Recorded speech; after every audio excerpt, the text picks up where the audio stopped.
where Dave Roberts should get a ton of credit for that win in Arizona. And here's what I'm talking about.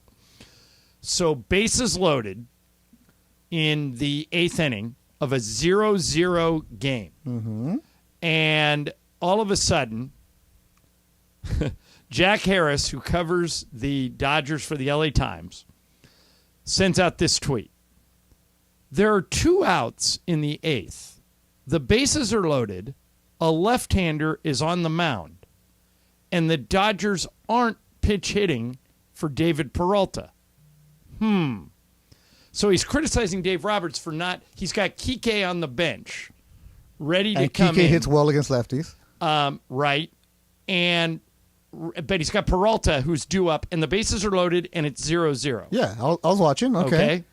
So did you notice, though, that the Diamondbacks had a righty up in the bullpen, and I think Roberts saw it, and he said, so I've got a choice here.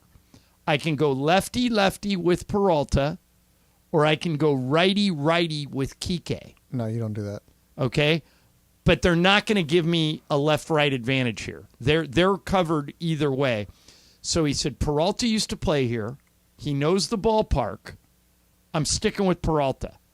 Fast forward 5 pitches later, 2-run single to win the game. And, Greg, I've always said that I think Andrew Friedman is handing down direction to Dave Roberts. I think he's telling him what pitchers to put in. I think he's handing him the lineup card.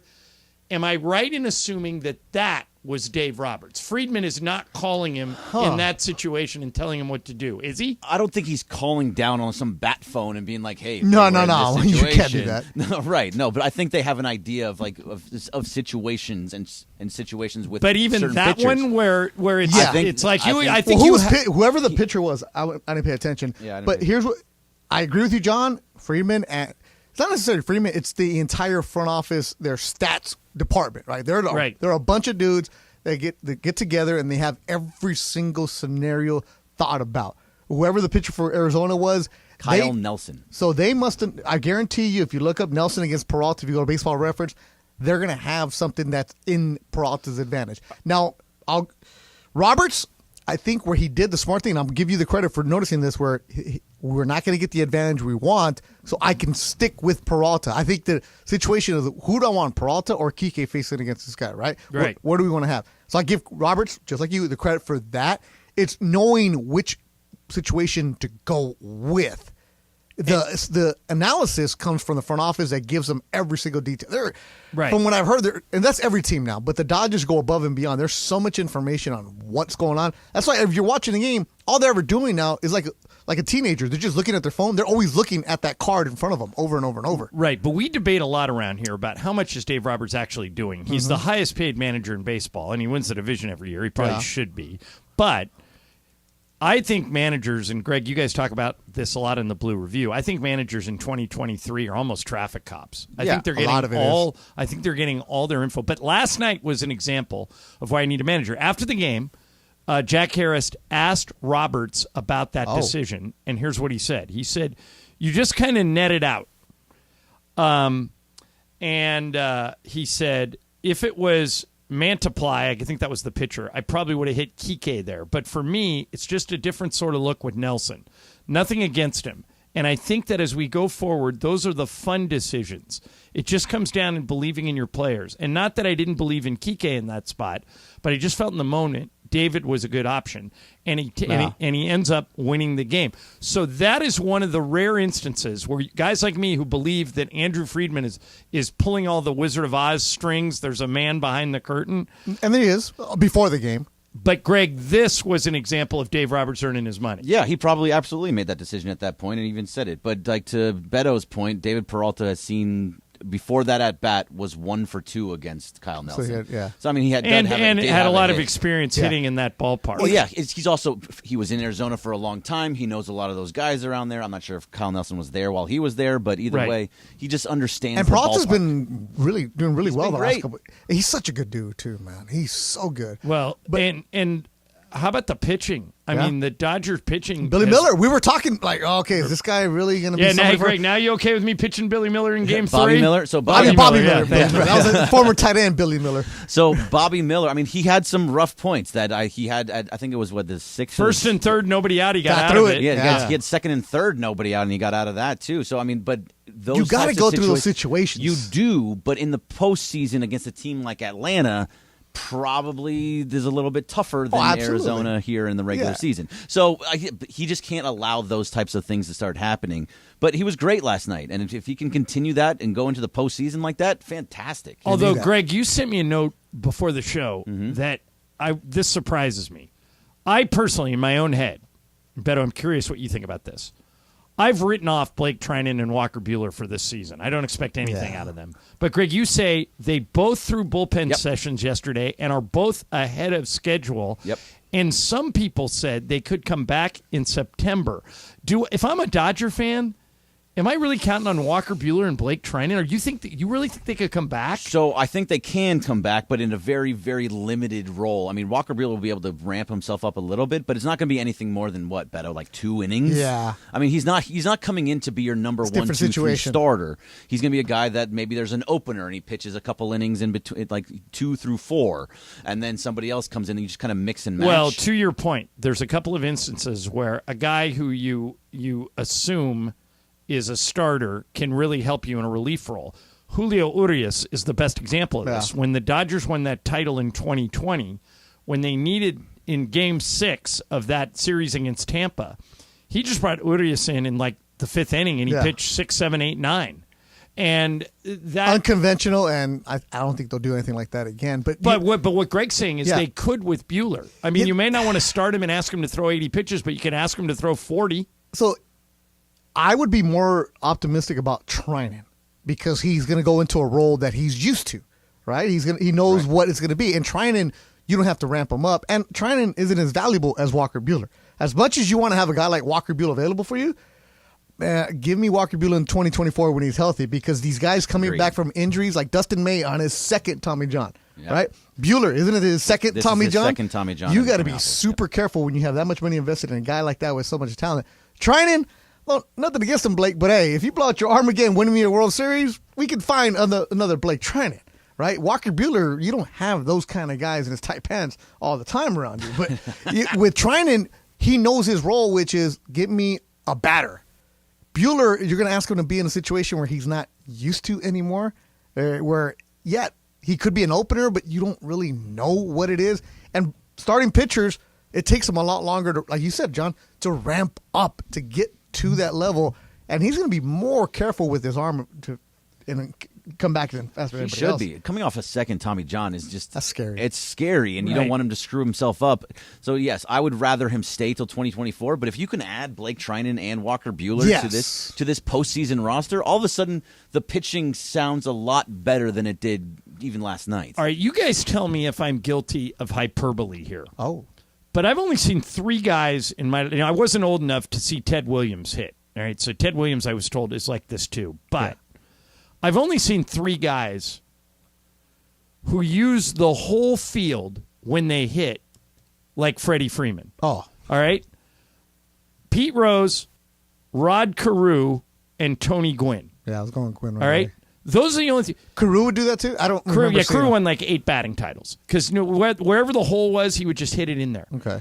Greg, is there a player in the... Now, he may win the batting title, but is there a player in the major leagues today that uses the whole field better than Freddie Freeman? I mean, I don't know how most hitters, where they go, but I would think like Shohei is a guy that probably uses the whole field. Not as much as Freddie Freeman. Yeah, Luis Arise. Luis Arise. That's probably true. Yeah, that's a good example. But I mean, he's just so fun to watch hit. No matter where you try and position your fielders, doesn't matter. He just gets up there and looks where the hole is and hits it there. And he makes it look so fun easy to watch hit. Like that other day, you saw this, Greg, I'm sure. 4 for 5 last night, by the way. The view from when he was in San Diego of the pitch that came at him and he just smacking it like ease. I'm like, this guy is just so locked in a different zone. MVP candidate. Whatever the Dodgers paid for him, it wasn't enough. Because he's, 1, so much fun to watch. And 2, it's like if he gets out, you're like, wow, how'd that happen? Yeah, it's so rare that he does something dumb. You know, he just, and by the way, I don't think he doesn't get cheated either. I don't think he's made an error. this year. I think he's going to win Yeah, another I don't Gold think he has Glove. either. I saw that stat yesterday. Yeah, Wow. I mean, I think he's going to win another Gold Glove. I mean, I knew he was good when the Dodgers signed him. I didn't know he was this good. I mean, he's one of my favorite Dodgers ever now because he's just so smart and he's such a good teammate. And I just love watching the dude play. I just think he's great. Orange County finest. You know, and him and Mookie together hitting back-to-back is really fun. Remember what I told you yesterday about when you're down on the field watching batting practice and there's an energy about the team? It's those two guys are always together. Yeah, and I don't think he's going to win the MVP. But, Greg, you sent me a note this morning. You say that It's getting close, man. that He's getting there. Bergman's line is don't give it to Acuna just yet. You think it's not over. I don't think it's over. No, I mean, if you see this, like, there's odds from like OddsShark or whatever, with the Right, all those, whatever, one of those right. sports books. It was minus 1,000 to plus 800 for Acuna to Freddie Freeman, and now it's down to minus 650 to plus 450. So it's getting closer and closer and closer. Like if it keeps going like this, if Freddie keeps getting multiple hits every single game, and he'll steal a couple bases because that's what apparently he does now, it's not as far off as we think it is. Okay, coming up next, Especially if they somehow pass the Braves in the standings. yeah, that's when you got to start. Yeah, that's your elixir there. If they pass the Braves, that's That's really the good. key. You got to beat them. Yeah. All right. Coming up next, there is something that has been happening in sports. The first time I remember it happening was in the early 80s. It happened again last night. It makes no sense to me. But you guys, the three of you, are all younger than me. Maybe you can explain it to me because to me it makes zero sense. And I'll tell you what it is next. Beto Duran in for Mason in Ireland, ESPN LA. Coming up next on Sedano and Cap, weekday afternoons at 4 o'clock here on 710 ESPN. Cappy, you, 22-inch dog, Matt Stoney, Yamava Friday, collision course. I think on this 22-inch glizzy, Morales is going to start at one end, I'm going to start at the other end, and we're both going to take down 11 inches when we meet in the middle. Lady and the Tramp style? I think so. We tried it with the onion, with the whole in and out thing. It didn't work as well, but with the glizzy, we're going to meet in the middle. It's Sedano and Cap. See if they meet in the middle. Not me and him and Chris. Definitely not me and him. It's Sedano and Cap, weekday afternoons at 4 o'clock here on 710 ESPN. If this were a Reese's TV ad, you'd be staring at a Reese's peanut butter cup. And sure, my voice is peanut buttery smooth, but still, you need to see the peanut butter cups, right? No? I can really just say Reese's and you'll go get some? Okay. Reese's. Reese's. Reese's. Really working, actually. Reese's. Reese's. I'm on to something. Reese's. Reese's. Reese's. At Grainger, we're for the ones who pay attention to every little detail. The ones who fuss, tinker, and sweat the small stuff. Because you know the tiniest thing can make the biggest difference when it comes to keeping business moving. We get it. We're the same way. Offering access to product experts to help you quickly and easily find what you need. So whatever your industry, you know you're always getting professional-grade products. Call, click Grainger.com, or just stop by. Grainger, for the ones who get it done. If this were a Reese's TV ad, you'd be staring at a Reese's peanut butter cup. And sure, my voice is peanut buttery smooth, but still, you need to see the peanut butter cups, right? No? I can really just say Reese's and you'll go get some? Okay. Reese's. Reese's. Reese's. Really working, actually. Reese's. Reese's. I'm on to something. Reese's. Reese's. Reese's. Right now at Wendy's, when you buy either a Dave's Single, Spicy Chicken Sandwich, Medium Frosty, or 10-piece nuggets, you can get another for just $1. Your dollar never tasted so good. So it's obvious what everyone will get, right? Definitely nugs Spicy and chicken a Frosty. sandwich, Dave's Single and a Frosty for Frosty me. and a Frosty. Okay, who said Frosty and a Frosty? Pick your obvious choice. Choose wisely. Choose Wendy's, buy one, get one for $1. Limited time only. Price of participation may vary. U.S. Wendy's, valid for item of equal or lesser value. Cannot be combined in a combo or any other offer. It is Mason and Ireland on 710 ESPN. Don't get it twisted, yo. The most downloaded sports radio show in Los Angeles. The podcast, that is. Mason and Ireland, the #1 most downloaded sports podcast in Los Angeles. The #1 most downloaded sports podcast in Los Angeles. And we thank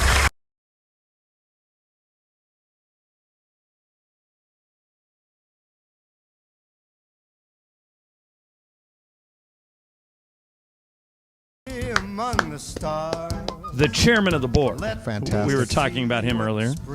Frank Sinatra. By the way, Michael Thompson and Pepe Montilla expected in here today. No, at that's some point. fantastic. At some point, I love when they come in. Yeah, when they'll make an appearance. We love having those guys. So they're coming in. Okay, Beto and Greg and Brian. Last night in Philadelphia, Michael Lorenzen, who had been traded at the trade deadline from the Tigers to the Phillies, pitched his first game as a Philly. Here was the last out. 123 pitches. Oh. One more pitch, he's saying. One more pitch. One more pitch. The 3-2 pitch. Swung on, popped up, shallow center field. Rojas sprinting in, he's under it. He has space, makes the catch, and Michael Lorenzen has thrown the 14th no-hitter in Philadelphia Phillies history. He is being mobbed by his teammates as the Phillies shut out the Nationals 7-0.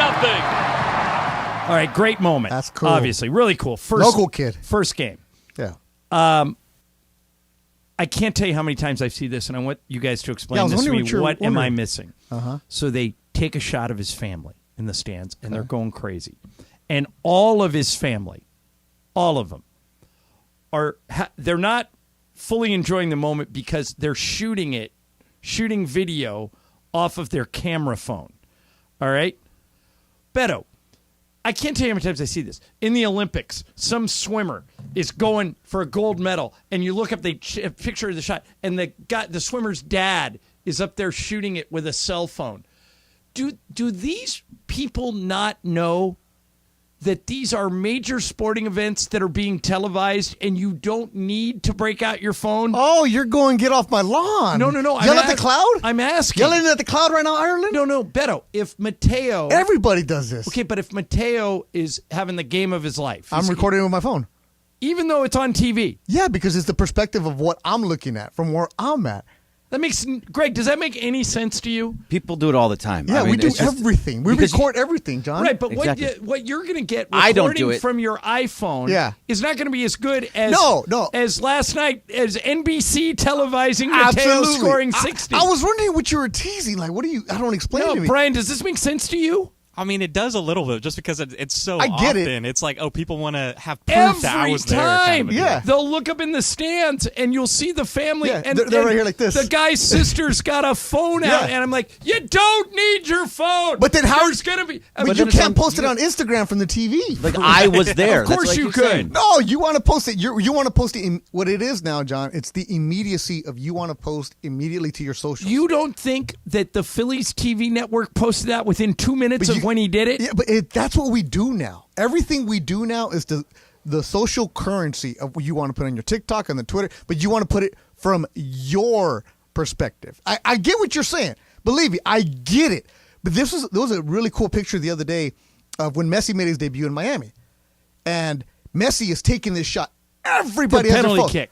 And the only person who does it, sitting there with the phone, with the arms folded, is Beckham. Who's... Oh, Michael, soft hands. That music means Michael Thompson. Michael's a perfect person to ask. Michael has a flip phone. He doesn't know. No, he doesn't. Michael sends me more texts than anybody. Oh, Michael's texts, by the way, are...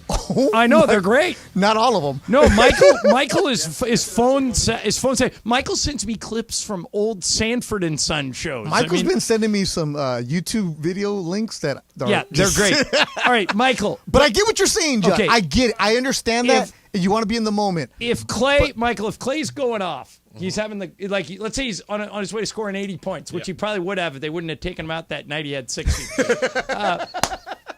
Are you pulling out your phone to shoot video on your own phone? To me, that seems stupid because all these games are televised. Why are all these?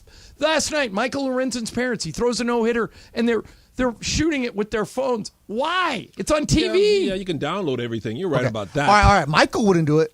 Would Trace do it watching Clay? No. Trace he's not into social media and all that kind of stuff. He likes to be understated about stuff. Would Julie like do it? No, I don't think she would. Only in high school we did that stuff. In high school. In high school the games aren't televised. Right. Yeah. So you want to send it back to the Bahamas or up to Oregon where Julie's family is? Yeah. So if your kids out there doing something historic, it'll be all over social media. You can just download it off the media and just put it on your phone. Right. Yeah, but within 2 minutes. So explain to me why every parent needs to have their cell phone It's what out. we do now. It's what we do. Every single person Why? records. Well, in high school and youth sports, you do. John, you're also a guy who doesn't respond to text until 4 hours later. Yeah. Right? We, now in this generation, where all we do is, if you don't text me back within 2 minutes, what happened? Where are you at? What's going on? It's exactly that. That's why I love using WhatsApp, because of the WhatsApp, you can see they read it. Like, hey, man, you got the 2 check marks. So it's you could see that on an iPhone too, right? The person has to have the read messages, the read receipts on there. So not everybody has that on there. I can turn that off? Yes. Oh, yeah. Oh, yeah. Oh, you got to show me how to do that. John, what's wrong with you? Yeah, because a lot of times I'll get a text from somebody and I'll read it, and I don't have time to get back to him. I saw that the other day from you. I'm like, why does John Ireland have the read receipts? But it's what we do now, and I'm just as guilty as everyone. Now, when I go to concerts, I don't do that because it's too far away. But I think for somebody that you're going to record everything, it's just what we do. Is it a good excuse? Is it a good excuse? No. Because I'm just as guilty as everybody else, but you have it, you record it, you post it immediately. But I'm right there with you. That's why I want to go to the Masters, because I just want to throw my phone away for one day and just watch. But we're addicted to Do they take your phone at the Masters? Oh, yeah. I went to a Broadway show where they took my phone and they put it in a pouch, and they give it to you, but the pouch has a lock on it, and when you walk out, they unlock it. So when you go to the Masters, if you watch, the patrons don't have their phones. You take a fake phone. Just give them the fake phone. No. You check your phones in. You cannot go to a metal detector? You're not allowed to have a phone on the course at the Masters at all, whether you're playing or you're a patron. So that's why when you're watching the 18th hole at the Masters, everybody is clapping. There's no phones at all. Do they give you a place to put it in so people can't go through your phone? Yeah, you get a locker. You put it away. It's in a Ziploc bag, just like when you do for a concert, stuff like that. So it's cool. That's why I want to do that. That's why when we went to the LA Open, there was certain areas where there was no cell phone service. I'm like, okay, good. But I'm one of those who's addicted to the phone. I'm constantly posting everything. I'm constantly doing everything. So I need to have no cell phone service. Then I can finally say I can't do it. But if I'm not, I'm going to record everything. But Michael Lorenzen, he's a local. He went to Fullerton High. Well, I didn't know that. Yeah. So one of the cool things about him is he wears Vans, right? Southern California guy, skater, went to Cal State Fullerton. So he converts his Vans into spikes. So that's why he's always wearing Vans. So they're custom spikes for him. But this stat, John, for you, came out yesterday. 4 guys have played in the major leagues from Fullerton High. All 4 of them. Let me see if I can get them. All right. No chance.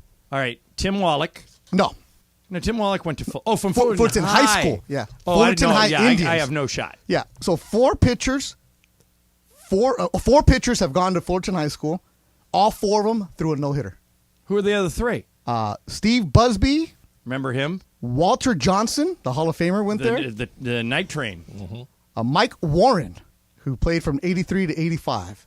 Yeah, I don't know him. So 4 pitchers. He played at UCLA. Yeah, that was the name. He played Bobby Hill on Hill Street Blues. One of John Wooden's favorite players. So 4 pitchers have gone to Fullerton High, and all 4 of them have thrown no-hitters. Boy, that's weird. Crazy, right? What are the odds of that? Steve Fryer from OC Registered. Yeah, I know Steve. But yeah, I get what you're saying, John, and it sucks, and you should just yell, put your phone away. But I'm just as guilty of it as everybody else. It's just a generation we record everything. Yeah, Michael, and you have famous sons. One's playing pro baseball, one's playing pro basketball. I've never seen you take out your phone and shoot a video. You don't have to now. I used to tape all of Clay's games, but now with these modern TVs, everything is. I don't tape anymore because if I want to go back and watch a game, I just log on and find it. All right, Michael, World Series game. Mm-hmm. Clay's up there, bases loaded, chance to win it. Trace. Right? Are you taking your phone out? No, I'm too nervous to take my phone out. My hand will be shaking like this anyway. Right, and you miss Beto, and the whole reason why I wouldn't, if I was sitting next to him, I would go, don't take out your phone, you're going to miss the moment. Yeah. What about some of your relatives? Would they do that? Oh, yeah, they would do it. Yeah, definitely, they would do it. Yeah. They do it now when they go to the games, when they watch and play the videotape and everything. Yeah. But the best videos Michael sends me are of Trace's son, Roman, when he's doing something funny. Yeah, that's why I think you'll whip out your phone and take videos. If Roman's up to bat, would you do that? Yeah, when he's little. Yeah, when he's little. Yeah, what about Little League or Major League debut? Well, I'll be dead by then. But, I was 20 years away. But the way you're going, you'll be alive. Yeah. Michael's text of at 11 o'clock, and I'm like, oh, Michael's on YouTube. I cannot open this up right now. Man, my favorite is Diego, the awkward puppet. Yeah, Diego's hilarious. Yeah, the raunchy puppet. The racist puppet. Racist puppet. Oh, they're the and best. then all the Latino races. They got some black and white, too. It's funny, man. Yeah, it's nothing. You don't send those. No, I don't. It's nothing we can ever play in the air, but No, it's very funny. Michael's bilingual. But if you have a sense of humor, if you don't mind laughing at yourself, Just Google awkward puppets and see Diego and all the, I send it to all all the my stuff friends. that goes on. It is hilarious, folks. You'll laugh. It is very funny. Yeah. All right, coming up next, we're going to spin the wheel of questions. First, let me tell you about ZipRecruiter. Did you know it can now take up to 11 weeks on average to hire for an open job? That's 2.5 months. You don't have that kind of time. Start using ZipRecruiter. Right now, you can try it for free at ZipRecruiter.com/LA. My guy, Ian Siegel, the inventor of ZipRecruiter, puts it simple. They don't leave anything to chance. ZipRecruiter uses powerful matching technology to quickly find and send you the most qualified people for your roles. How quick? Most companies, 4 out of 5, get a quality candidate within 1 day. So what are you waiting for? Just go to that exclusive web address and try ZipRecruiter for free. ZipRecruiter.com/LA. Again, that's ZipRecruiter.com/LA. ZipRecruiter, the smartest way to hire.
It's time for Wheel of Questions.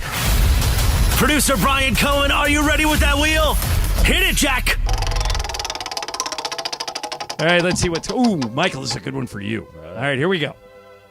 If you could have a 30-minute chat with any person that ever lived on Earth, dead or alive, who would it be? Easy for me. Is it Jesus? Of course, Jesus Christ. Yeah, that's what I thought too. The answer, Jesus? Yeah. All right, let's take Jesus out of it. Okay, yeah, let's take him out of it. That's obvious. Because everybody will say that. Most people. A lot Yeah. of people like Beto don't believe he's an atheist. On Sundays. Yeah, there you go. Well, let's see. Say, take Jesus out of it. Who would I like to speak to? Well, you actually got one of the people I thought you would want to do it with. You actually met once. Didn't you meet Jesse Owens? Met Jesse Owens, of course, and that was pretty cool to speak to him in And Minnesota. you met Ali Muhammad when Ali. you were a kid? Got a chance to Wow. meet with him.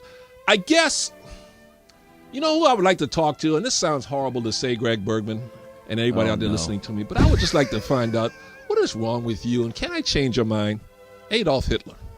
What the bleep was he thinking? Yeah, I don't get it. Yeah, I would just love to just ask him, what is wrong with you? That's all. Yeah, I don't think you're getting a straight answer, but that would be interesting. I mean, I don't. All right, you can't say Jesus, Bergman. Any person, alive or dead, 30 minutes. You get to ask them anything you want. And they are absolutely truthful no matter what. Yeah, they have to answer your questions. Lee Harvey Oswald. Did you act Did you act alone? Yeah, that's that. And Brian, how about you? This is a tough one. I think I'd go Vince Scully. That's a good one. That's just a great conversation. Yeah, that's a good one. Beto? You would never have to say a word. You guys have this a lot, too. Oscar De La Hoya for you, Beto? No, he signs my check. I'm good. Oswald, huh? That's not a bad answer. Yeah, I want to know if he acted alone. I've always, because I wanted to be a history major, right? Right. I always wanted to talk to George Washington and figure out how did you really become the first president? There's more to it, Right. man. What do you mean? What do you think was more to it? Man, all of a sudden everybody liked him. Nah, come on. There's got to be more to it. Maybe they thought of him as the leader, and he's the obvious choice. Yeah, but everybody, when everybody likes was you, there an election, or was he elected by just like his I committee? think there was an election among politicians. Yeah. Okay, that's how he did it. Yeah, there's always whenever everybody likes you, there's something there. I don't trust that when everybody likes you. I'd ask Abe Lincoln, did you really want to go to play? Yeah, how good was the play? Yeah. What was that joke? Lincoln's not a bad answer. Lincoln's fantastic. For some reason, just because I'd love to pick her brain. I'd love to talk to Marilyn Monroe. There's so many rumors about her. And so many things, and she lived in such an interesting time. Yeah. I think she'd be fun. She was married to Arthur Miller. She was married to Joe DiMaggio. She apparently had flings with both Kennedys and Sinatra.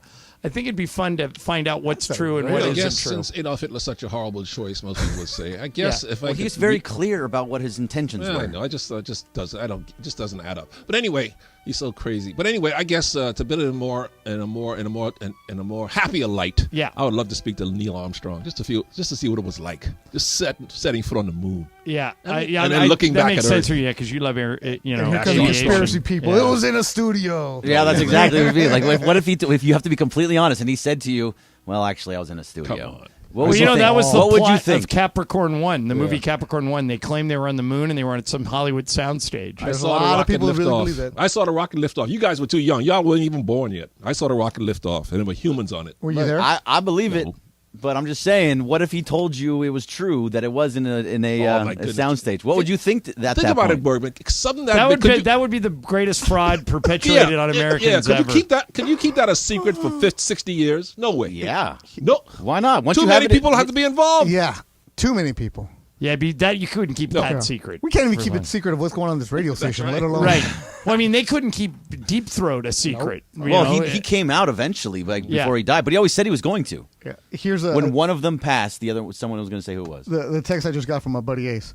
Only MT can get away for picking Jesus and Hitler. Yeah, on the same question. That's true. That's right. You are the only person. Two fascinating characters. If you say Hitler, everybody else is like, no! What? Michael says it. Oh, I can see that. I think I could have changed his mind. It wouldn't. You might as well take a shot because that was. Go ahead, go for him, Michael. He's pretty much the worst guy ever.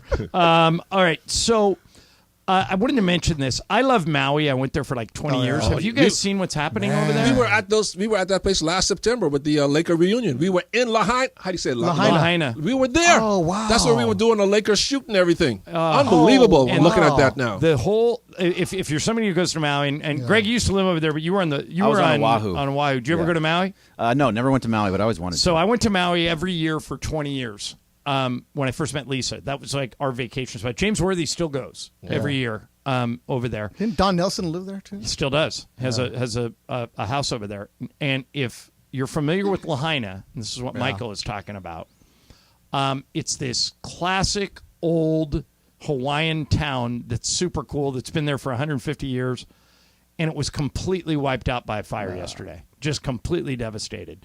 All the places I go, all the restaurants, and they're right on the water, and the blaze just ripped through there and destroyed the whole town. Main Street, which has all the shops and businesses and restaurants, is gone, just decimated. I don't know how they're going to rebuild it. It's going to take years. It's tragic. It looks terrible. My brother goes to Maui every single year. He just came back with his daughters there, and he's been going for like the last 20 years.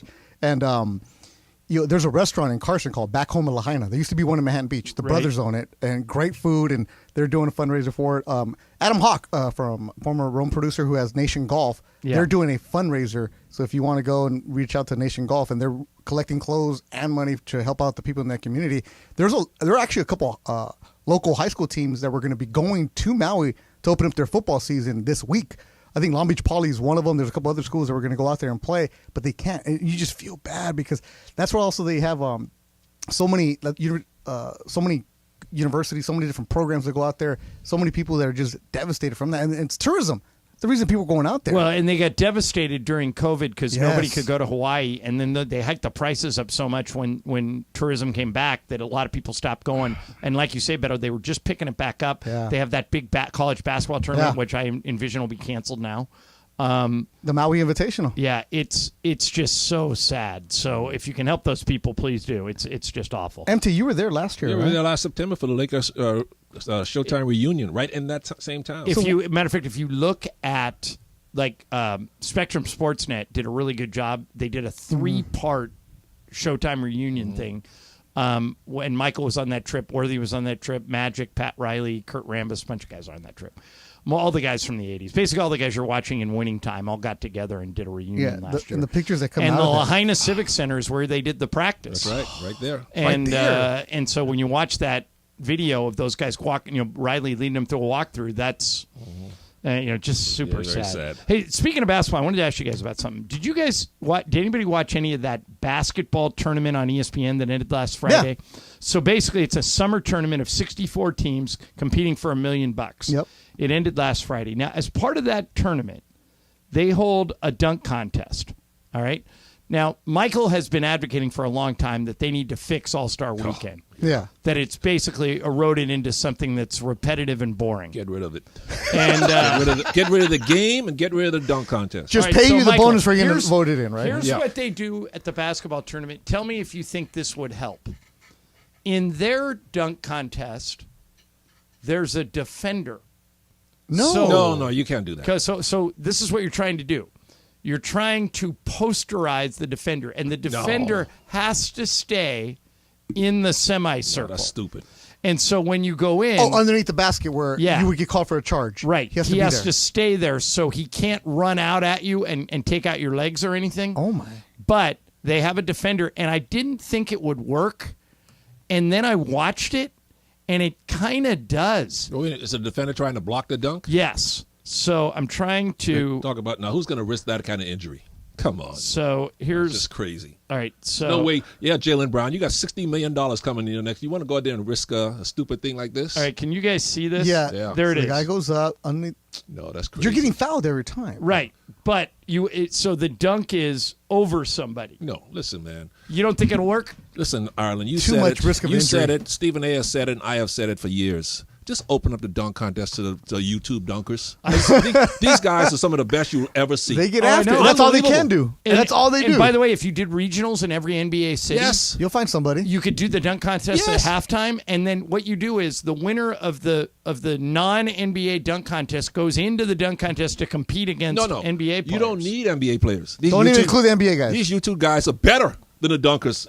Michael, dunkers. I agree with you, but that's all they do. The blowback I get when I mention this to my friends at the league is it's a showcase for the NBA. We have to have our people in it. Well, they don't want to do it. They don't want to do it. You got a bunch of guys who went from the seat. Now, no knock on Mac McClung, who did a good job, but you don't have the stars who want to do it. So you may as well, and it'll get more interest for the NBA worldwide. Bring in people from Europe, even from China, everywhere. Bergman, what do you think of this idea of putting a defender in there? No, I don't like it. Doesn't work. No, it's all these same things. Again, Mac McClung doing that, maybe sure because he's never going to play in the NBA again. Yeah, but I don't want to see. I don't know. Pick somebody that's in the NBA right now. Say Jaylen Brown. Jaylen Brown. I don't want Jaylen Brown jumping over somebody, getting hurt, and then all of a sudden we're like, oh, well, that sucks. Yeah, that would end it in a hurry. You're right. Definitely. All right, so maybe they won't steal that idea. No. Okay, way too much money for these guys to get hurt. Yeah, they're not going to do that. Risk the injury doing that. All right, coming up next, we'll take some calls. 2 o'clock call of the day, 877. You guys hung up on me the other day. 710 ESPN. You sucked. No, you said, how you doing? I forgot. Yeah, that's the quickest way to get hung up on if you ask us how we're doing. 877-710-3776. Beto's here, Michael's here, I'm here. You can ask us about anything we've talked about in the first hour or anything else you want. 877-710-3776. Your call's next, ESPN LA. Coming up next on Sedano and Cap, weekday afternoons at 4 o'clock here on 710 ESPN. Cappy. Hey, ESPN LA listeners, it's John Ireland. You want to play golf with me and corporate Greg Bergman? You can, thanks. to Terranea. If you listen to the show, you know Terranea is my favorite place in the world. It's like going to Hawaii without getting on a plane. Well, you can play golf with Bergman and I at the links at Terranea, and then we'll buy you lunch. Here's how you win. Send a video of your golf swing to @ESPN Los Angeles on Instagram or on Twitter. We'll take a look at your golf swing. If you impress us, you'll be playing golf at Terranea with me and Bergman, and then we'll buy you lunch. And you can eat, all you can drink. We don't care. We're not paying.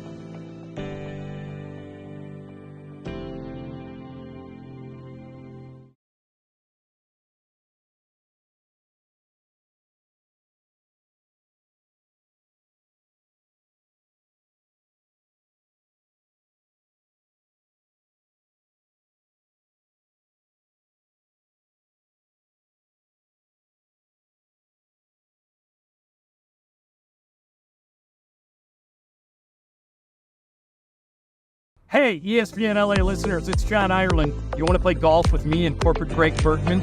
You can, thanks to Terranea. If you listen to the show, you know Terranea is my favorite place in the world. It's like going to Hawaii without getting on a plane.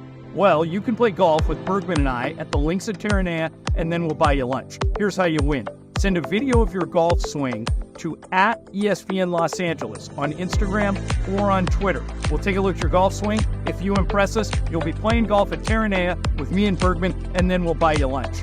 And you can eat, all you can drink. We don't care. We're not paying.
And it is Mason and Ireland on 710 ESPN, the OGs of LA Sports Radio. We're here each weekday, 1 to 4 p.m. for your afternoon.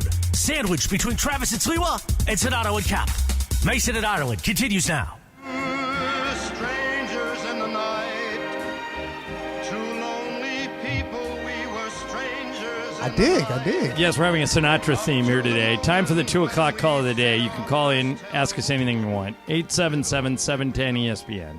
877-710-3776. Michael Thompson's here. Beto Duran is here. We're expecting Pepe Montilla to stop by later today. Here is Carlo in Oxnard. Carlo, you're on ESPN LA. Don't ask us how we're doing. Don't remind them. Just let them see if they'll do it. What's up, guys? I wanted to actually talk to MT and Beto about some boxing. Yeah, finally. Jeez. Yeah. Terrence Crawford and Errol Spence. I didn't know you were going for Errol Spence, MT. Yeah, I thought he was going to be able to bully him and be real physical with him. But, Crawford, obviously, I knew he was a skilled boxer, but I thought Spence would be the stronger man. But I think people like the boxers are saying, Roy Jones, he looked drained. Yeah, he was drained, and the inactivity for me is what I was picking. So I was wrong about that one. But I'm looking forward to the 154 rematch. What do you think is going to happen there? I still think it's going to be Crawford. That domination was just, I don't know. That was a mental beatdown, I've never too. seen that kind of domination in that kind of fight before. Mental beatdown. And you know what I hate about that fight, though? That Michael forgot to invite us to his house. Yeah. He invited the next fight, the Canelo fight. No, Michael's not invited. So what is? over. All right, thanks for the phone call. Hey, what you guys? What's the?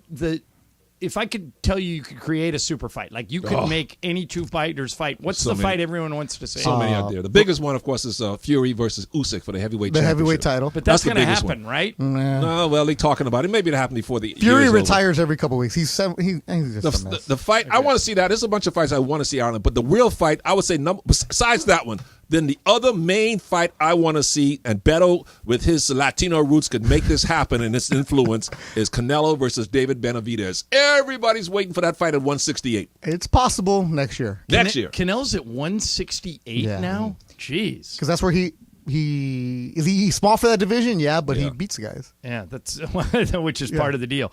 All right, here is Mark in Fontana. Hey, Mark, you're on ESPN LA. Hi. Hey, guys.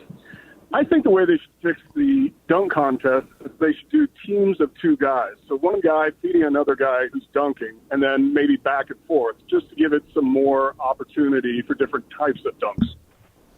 Yeah, Michael's right, though. Thanks, Mark. Michael's right in that their biggest issue is they can't get the big names to do it. Yeah. At least back in the day, they would all agree to do it once. Like Kobe did it once and he won it. Michael Jordan did it. Dominique did it. Clyde Drexler. The fact that LeBron James never did it when he was in his early 20s is a tragedy. Right. Brent Berry did it. Champion Brent Berry. Right. Yeah, it's so the players, for whatever reason, don't want to get embarrassed. And you don't want to lose. But it never used to be that way. Vince Carter, all the great ones did it. I don't get it. Yeah. Dominique. It's very weird. Here is Eric. Spud Webb. Let's go. You don't want to lose the Spud Webb. Here's Eric in Montclair. Hey, Eric, you're on ESPN LA. Hi. Hey, guys. How you doing? Come on. what are you doing? Michael just got yelled at for doing that, and you're going to come and do this? Nah. Good job, Greg, for leaving him on. Well, but you're right about that, Aaron. You know who does that a lot? Because I listen to NBA radio coming in, Rick Campbell and those guys. Yeah. Every caller does, hey, guys, how you doing? And Rick goes, oh, I'm doing good. How you doing? Yeah, I know. It just drives you nuts. I know. That's what we're trying to do. We already know you're doing good. Yeah. Yeah. All right, let's go to Peter on line 1. Hey, Peter, you're on ESPN LA. Hi. Hi, guys. I had a question for Michael. Yeah. On Venice Mace on Instagram, he posted a picture of the party that Michael had at his house. Okay. And everyone has shoes and sneakers on, except for Michael. He has slides on. How come Michael didn't feel like putting any shoes or sneakers on? In the house? He was a host of the party. He gets to wear whatever he wants. Hugh Hefner's my idol when it comes to lounging around the house. I should have been in my bathrobe and barefoot. Peter, Michael wears sweats to the nicest restaurants we go to. He's one of a kind. Yeah, Peter. It's called being casual, baby. I'll have to remember you're the Hugh Hefner of the NBA. That's right. Exactly. Actually, you know, MT, I thought you were going to have the no shoes policy in the house. Like, a lot of Polynesian, a lot of Hawaiian fans where they're like, no shoes in the house. No, I don't mind because all my floors are all cement or tile. Okay, so I didn't know, because mind you, I didn't know what expected your palatial estate. So I went and bought new shoes. You did? Oh yeah, those white ones I had. Yeah. But I didn't have any socks. I was hoping Michael would say, "Hey, just take your shoes off," because I was expecting the island theme of like, "Come on, brother, let's go." No, I sweep that floor, mop it every day, so I'm real clean, real anal about that stuff. All right, here's David. Hey, David, you're on ESPN LA. Hi. David, you there? Hello. Hello, you're on the air, David. Speak. This is the talking part. Yes. I got a correction for you on major leaguers graduating from Fullerton High School. Yeah. My son played for Keith Ginter for PBA baseball. Took my son underneath his wing. He took a few other players underneath his wing, and he also graduated from Fullerton High School, and he went on to get drafted by the A's. But did he play in the major leagues? Yeah, he played in the major leagues for 10 years. He went to Texas Tech. He leads the most home runs for Texas Tech. All right, what's his name? 200, I believe. All right, thanks, man, for the... Ginter. Keith Ginter. Keith Ginter. All right, so it ruins your trivia question, Beto. All right, here's Andy in Corona. He's got a question for Michael. Hey, Andy. Hey, Michael, I just have a couple questions. One, if you're the Hugh Hefner of the NBA, you got some explaining to do tonight to your wife. I mean, as far as when it comes to attire around the house. Okay, well, whatever. Hey, number two, hey, tell me about the Warriors here. What is the story here with not signing a big man? They're not going to come close if they don't sign a big man. I know. And then number two, Michael, and I'll hang up.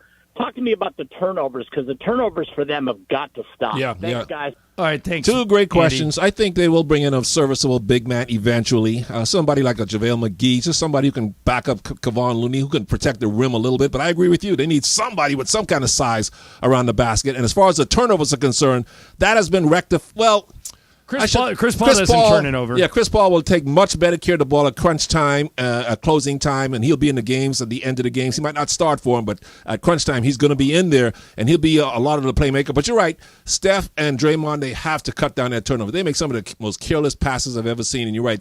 And even Steve Kerr said that was a major problem for them last year, so they must cut down those turnovers, and Chris Paul will definitely help along those lines. All right, here's that Fullerton baseball stat. Here it is, verbatim. 4 pitchers and 4 pitchers only have played in the majors after attending Fullerton High School. All 4 have thrown a major league no-hitter. So it was a pitcher's distinction. Right. So it wasn't that the guy that he was describing was a hitter. Okay. But congratulations to having your son play in the major leagues. All right. So let me ask you guys about this. There's a pitcher for the White Sox. Trace is playing for the White Sox now, right? Yeah. There was a guy named Kanan Middleton, and he got traded at the trade deadline from the White Sox to the Yankees. He played for the Angels last year, right? Keenan Middleton. Yeah, maybe. I don't know.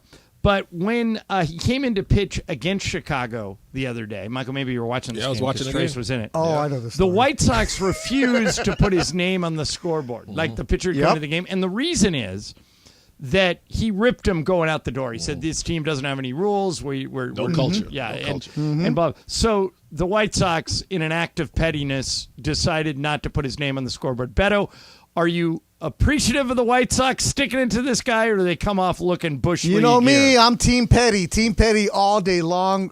Now, Keenan went and just lit him up. He said there was no culture because they have a first-year manager right now. Right. And it's bad. Lance Lynn, when asked about what Keenan said, now with the Dodgers, well, he's not wrong. So everybody who's left this year from the White Sox have been very adamant about how this is a clubhouse with Tim Anderson, and you walk in there are no rules. It's, hey, we have a meeting tomorrow. I'm not showing up. And guys, nobody's getting reprimanded. And one of the guys who had that happen was Keenan. Towards the end of his tenure with the White Sox, didn't show up for a meeting. He actually apologized to the GM on the way out, and they figured things out. But yeah, for them not to show his name, it's petty, but I'm all about petty, especially when you're not going to the playoffs. Michael, you were in 3 different NBA locker rooms. You started in Portland, then you went to San Antonio, then you went to the Lakers. Do you need a lot of rules? Are rules good, or are too many rules potentially bad? You should not need rules if you have adults on your team. Pat Riley didn't have to have any rules because Magic Johnson was his deputy. Right. And he had a bunch of mature professionals, so we knew not to be idiots. If you put on a Laker uniform, same thing in Portland. We weren't as good as the Lakers, but Jack Ramsey and Larry Weinberg, our owner, and our GM, Stu Inman, Harry Glickman wouldn't tolerate idiots in the locker room. So it all comes down to leadership. You shouldn't need rules if you have strong leadership. You tell people this is what we expect from you is when you come in here to represent us, to play for us. And if you can't conduct yourself professionally like a mature adult, you're out of here. Hey, I'm curious. Simple as that. Are you watching Winning Time? Not really. I haven't seen it. I want to see it. I always forget to watch it. He can't figure out this password for HBO Max. No. I've taught him all that stuff. Yeah. I've got him up to speed Maybe I'm now. waiting for me to come on. Yeah, well, I am. Yeah, I because I'm curious what you would think about it. It's hard for me. I think you would have the same dilemma, Michael, that since we know the people that are being portrayed, and we know that they're not like that all the time, like the worst one is Jerry West. I mean, they've just hammered Jerry. But, we know John and we know Jimmy and we know Jeannie and the portrayals are interesting. It's a fun show to watch. This Sunday was very interesting for the Bus Brothers. Right. Yeah. And there was a scene, Michael, that the Dr. Bus was playing Monopoly with Johnny and Jimmy and Jeannie, and he lit the boys up. Like, Johnny made a bad property trade with Jim, and he goes, "We're just playing around, Dad." And Dr. Bus just got up and started screaming at him. I don't remember Dr. Bus being a screamer. Well, he wasn't in public, that's for sure. He was as calm and as cool as could be. Now, we weren't in his house every day around his family members, but whenever he was out in public or around us, he was as calm and as laid back as could be. I thought he was tough, but I don't remember him coming off the rails like they do sometimes in winning. And Jerry, and I think the way they portrayed Jerry West is, Jerry has admitted himself that he's tortured. But they play him as a maniac. Yeah, this past weekend's episode, he was when Magic got hurt and just punching the table and everything else. Right. Now that's the older man. That's Bill Sharman.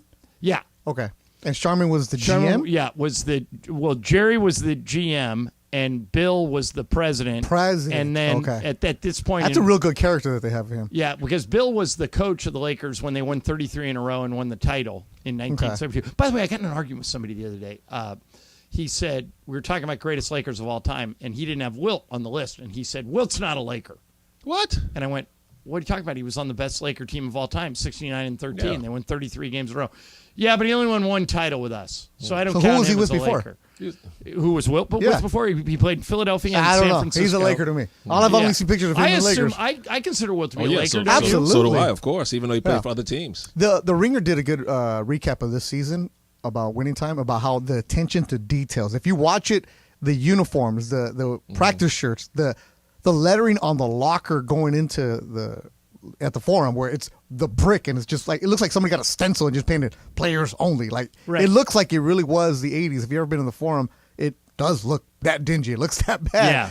But one of the it's details, really fun to go back in time, and they do a good job of getting the uniforms and the colors. Every single detail about Forum that. Club looks like the Forum Club. I told Michael this in the commercial break this weekend when they showed Michael Cooper's character. He was wearing a T-shirt that said Lobos. New Mexico State. Like that little attention to detail is what I really like about that show. How'd they find somebody skinny enough to play Coop? They found a lot of skinny guys. Well, they got him young. How'd you find Solomon Hughes to play Kareem? That's my favorite part is the casting. I think they nailed the casting. Well, that was something that who's the guy playing Paul Westhead? Jason Segel. Jason Segel. He went to Harvard Westlake, and Solomon Hughes went to Bishop Montgomery, and they played against each other in high school. So that's the kind of detail. Jason that Segel was in a dunk contest against LeBron. Really? He was in high school. Yeah. Really? Yeah. How did he do? He didn't win. Yeah. But yeah. So there's a lot of history there. All right. Coming up next, all of us are either married or have been married, and in Brian's case, he's getting married. He's engaged. When I heard this, yeah, okay, Michael, that's where I'm going. Thanks for talking for me, Michael. I heard you could put this in a prenup, and I can't believe that I've never heard of this before, and I can't believe this guy had the guts to ask for it. I'll tell you what it is. Coming up next, Michael Thompson hanging out with us, Beto in for Mason in Ireland, ESPN LA. This Friday at the 909. Hey, ESPN LA listeners, it's John Ireland. You want to play golf with me and corporate Greg Bergman? You can, thanks to Terranea. If you listen to the show, you know Terranea is my favorite place in the world. It's like going to Hawaii without getting on a plane. Well, you can play golf with Bergman and I at the links at Terranea, and then we'll buy you lunch. Here's how you win. Send a video of your golf swing to @ESPN Los Angeles on Instagram or on Twitter. We'll take a look at your golf swing. If you impress us, you'll be playing golf at Terranea with me and Bergman, and then we'll buy you lunch. And you can eat, all you can drink. We don't care. We're not paying.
Tell him, Frank. That's life. Speaking of life. Suck it up. Deal with it. Okay, so everybody on the show has either been married, is married now, or is getting married. Brian's the one getting married. Congrats. He's engaged. Thank you. Greg and Beto were married. Michael and I are married. Is she an heiress, Brian? Pisces. No. No. You don't know how funny that is. That was amazing. That was amazing. Did you think I said Aries? Yeah, no. I've been, before you got to the show, Brian, I've been beating Greg over the head with his next girlfriend needs to be an heiress, as in like Paris Hilton. Yeah, have a lot of money. Like Bill Gates' daughter. Is she one of those? No, she's not. All right. So I read Los Angeles Magazine, all right, and they have a podcast. Michael. And on the podcast is a divorce lawyer named James Sexton, okay? And he's talking on the podcast the other day, and they're talking about divorces. And the subject of prenuptial agreements came up. Now, I assume, Michael, when you married Julie, you did not ask her for a prenup. No, I didn't. If I was playing today making $30 million a year, would I do it? Maybe not. Your advisor would tell you to. Yeah, they always advise you to. But the way I figure it is, if I don't sign a prenup and then we have kids, half the money's to kids anyway, so I don't mind splitting it. Right. I'm the same way. My dad said to me, do you think you could get Lisa to sign a prenup? He said, I don't even think you can ask her. I go, I'll ask her to see what she says. She didn't talk to me for 2 days. So it wasn't a good idea to ask. I do not have one. Greg, did you have one when you were married? No, I don't have anything. What's she going to take from me? Okay. So this is what... Brian, are you getting one? No, we haven't really talked about that at all. No, yet. is she getting one? Not that I know of. Yeah. All right. If you work in radio, she needs one. If you were worth millions, would you ask her to sign one, Brian? I don't think so. Okay, I just got a text from Laura Romo. Let me see that. Prenups are a must. A must. A must. She's single. She don't know. No, but she's got a serious boyfriend. She's booed up. Yeah. He ain't all right, rich but enough. Here's what we could have asked for. I can't. Yeah. What do you got? I can't believe you're all this. excited for this. What is this? I'm not excited as much as I'm shocked. I didn't know this was even something you could ask for, but apparently you can. Here is James Sexton from the LA Magazine podcast. Like, you can put crazy in prenups and get away with it. Like the best example I give to people is I'm not making this up. There was in New York a prenup that said that for every 5 pounds the wife gained from the date of marriage, she would lose $5,000 a month in alimony in the event that they divorced. And there was like a baseline number. This is what she weighs now. Wow. And it went up to the appellate courts, and the appellate court basically said, yeah, this is a disgusting provision. It's gross. Why you would ever marry someone who put this in a prenup is shocking to us, but it is perfectly legal. You are grown adults. You were represented by counsel. You signed off on this. It's binding. Okay. Greg, do you think you could even bring this up? Even bring it up without getting your head bit off? No, that would be the end of it. Why would that even ever come up? This is so ridiculous. No. Beto, can you go there? Oh, no. But let me text somebody, see if I can. Yeah, you can. Because you and Julie are both very fit. Yeah, exactly. If you are a man who takes care of himself and stays in shape and works out, there's nothing wrong with telling your girl, hey, don't get out of shape. What's wrong with that? No, what's wrong with Michael? I expect you to stay in shape. You didn't even get a prenup. So look, no. Michael's just woofing right now. Like, be man. I would. Be man in here. Stop being a Michael, you're not as offended by this as others are. I mean, no, not at all. Not at all. Because if you are going to take pride in your physical appearance and take care of yourself, you got to expect your spouse to. But you're going to gain. What's wrong with that? But you're going to gain weight as you get older, sure, right? but don't let yourself go completely. And if there are kids involved, you're going to naturally gain some weight. I understand that, but you can work out. Mixing a freaking salad. Okay. It's not always. Oh my God! Michael, you sound like you're 1,000 years old. Oh my God! Yes. What's wrong with Michael, y'all? Be man. You sound ridiculous. Run the house. Tell your lady if she's getting a little, hey babe, we gotta go to the gym. But what? With y'all? Why y'all so You don't talk to people like that. No, not their choice. No, he does. Because my buddy Steve, quote unquote Steve, is you, Michael. I just remembered this right now. He's of course divorced. So not surprisingly, one of the things he said, mind you, the divorce was terrible, and he was getting hosed because no prenup. Yeah. And one of the things he said, this isn't the way I found you. Exactly. He said that to her, take a little, and she went after him. Mind you, she didn't even gain that much weight. They had 2 kids, but whatever. His line of mixing a salad is you, Michael, and this is the way I found you. That's why he got home. Okay, let me He took defend everything. Michael Stuck in the a 50s, little. man. Oh, absolutely he Hold is. on, hold Wait, Michael on. or my friend? Both. Yeah, my friend for sure. Hold on. Would you guys, Beto and Greg? Oh my Again, God. I don't think I could even bring this up, or else it's game over. You for shouldn't me. bring it up. But if I did, F it Friday. If I did bring it up, Lisa would say, "Okay, that's how you want to play it." Then the door swings both ways. If you gain weight, thank you. You have to pay me $5,000. So that's why you're still skinny. Whether we get divorced or That's not. right, yeah. So would Exactly. you be okay with that, Greg? Yes. No, you don't ever do that. There's things that are out of your please. control. You're It's out of your soft. control. You're No, your it's not weight. soft. How is It's your not soft? Greg, how is your own Soft. weight out of your control? Sometimes it's not your choice. Like if you eat, like there's people that are. I agree with you, weight. Greg. These 25 pounds I've gained because of a beer. It's not my choice. Beer's choice. Exactly. Come on. No, It's called discipline. just because you eat healthy and because you work out doesn't mean that you're automatically going to lose weight. Some people's body types make it so that they can't. And I that's have how it salad, is. but it's the Pepsi that just really We're not talking about a affects me. medical condition. We're It's talking not about even a medical- it's just just by your being body. lazy. Yeah, what It's just about your body. we could put in a medical condition Yeah. corollary. Pause. Yeah, something like that. Wait, so did she sign it? Soft. Yes. Yeah, she did. I mean, look, if they sign it, He must that's be their super deal. rich. Well, or maybe he is. Yeah, he's super rich. So, John, all of a sudden, if you I'll start, sign if him. you put Depends on, on how rich he is. If you put on 60 pounds, Lisa wouldn't say anything about it. She wouldn't notice it as you're getting chunkier and chunkier. No, she would say. There something you about go. it. Yeah. So you can say something too the other way. Come on, baby, get in shape. Let's go to the gym. You know what, Michael? You convinced me. Let's All go for a right, all walk. right. My next wedding, I'm going to put that in there. Will you ever get married again?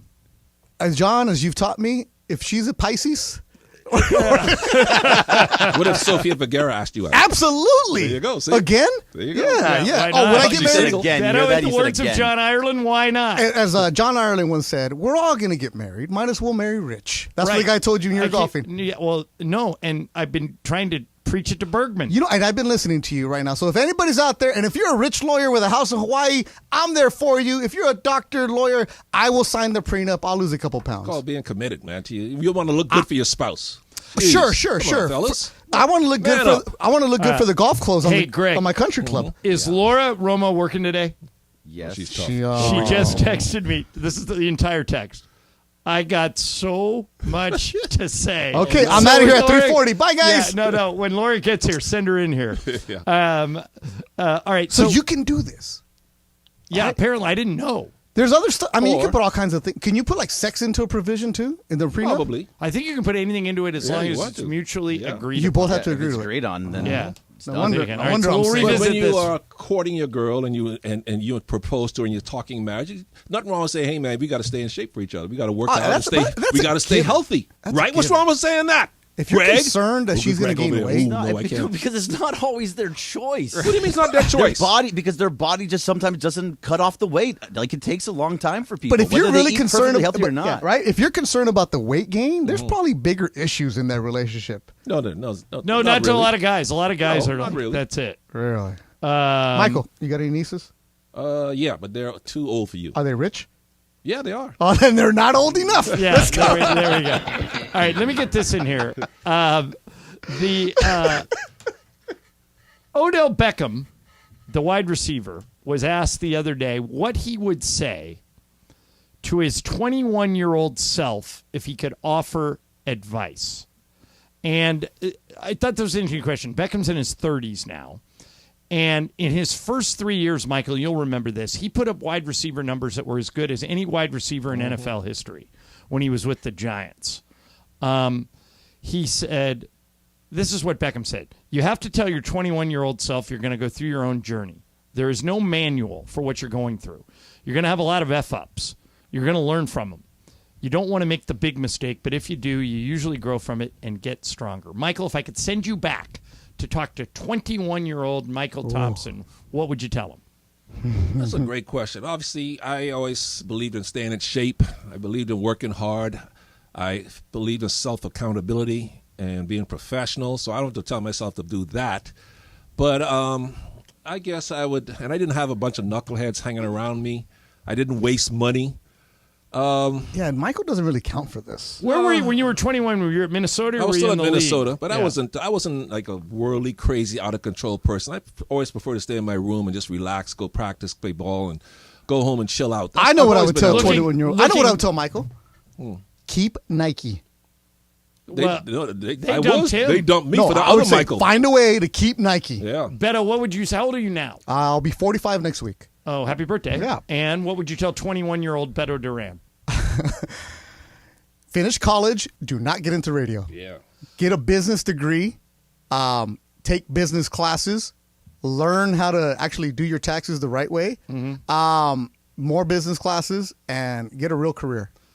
There's a subject coming up later in the show. If we don't get to it today, we'll get to it tomorrow about just that. About really? whether or not, if you had it to do over again, would you go into sportscasting? I know your answer now. Wow. Greg, how about you? 21-year-old Greg Bergman, what would you tell him? A couple things. I would say take improv classes so you can have a better conversation Right. with people. Really? That's an That's interesting one. by the way, that's a good tip. It is. And then also just stay out of your head and just enjoy life. Don't think about things. Don't too sweat the hard. small Don't stuff. sweat the Yeah. small stuff. That's Brian, what do you tell 21-year-old? Well, you're not that old now. How old are you now? 29. All right, so that was 8 years ago.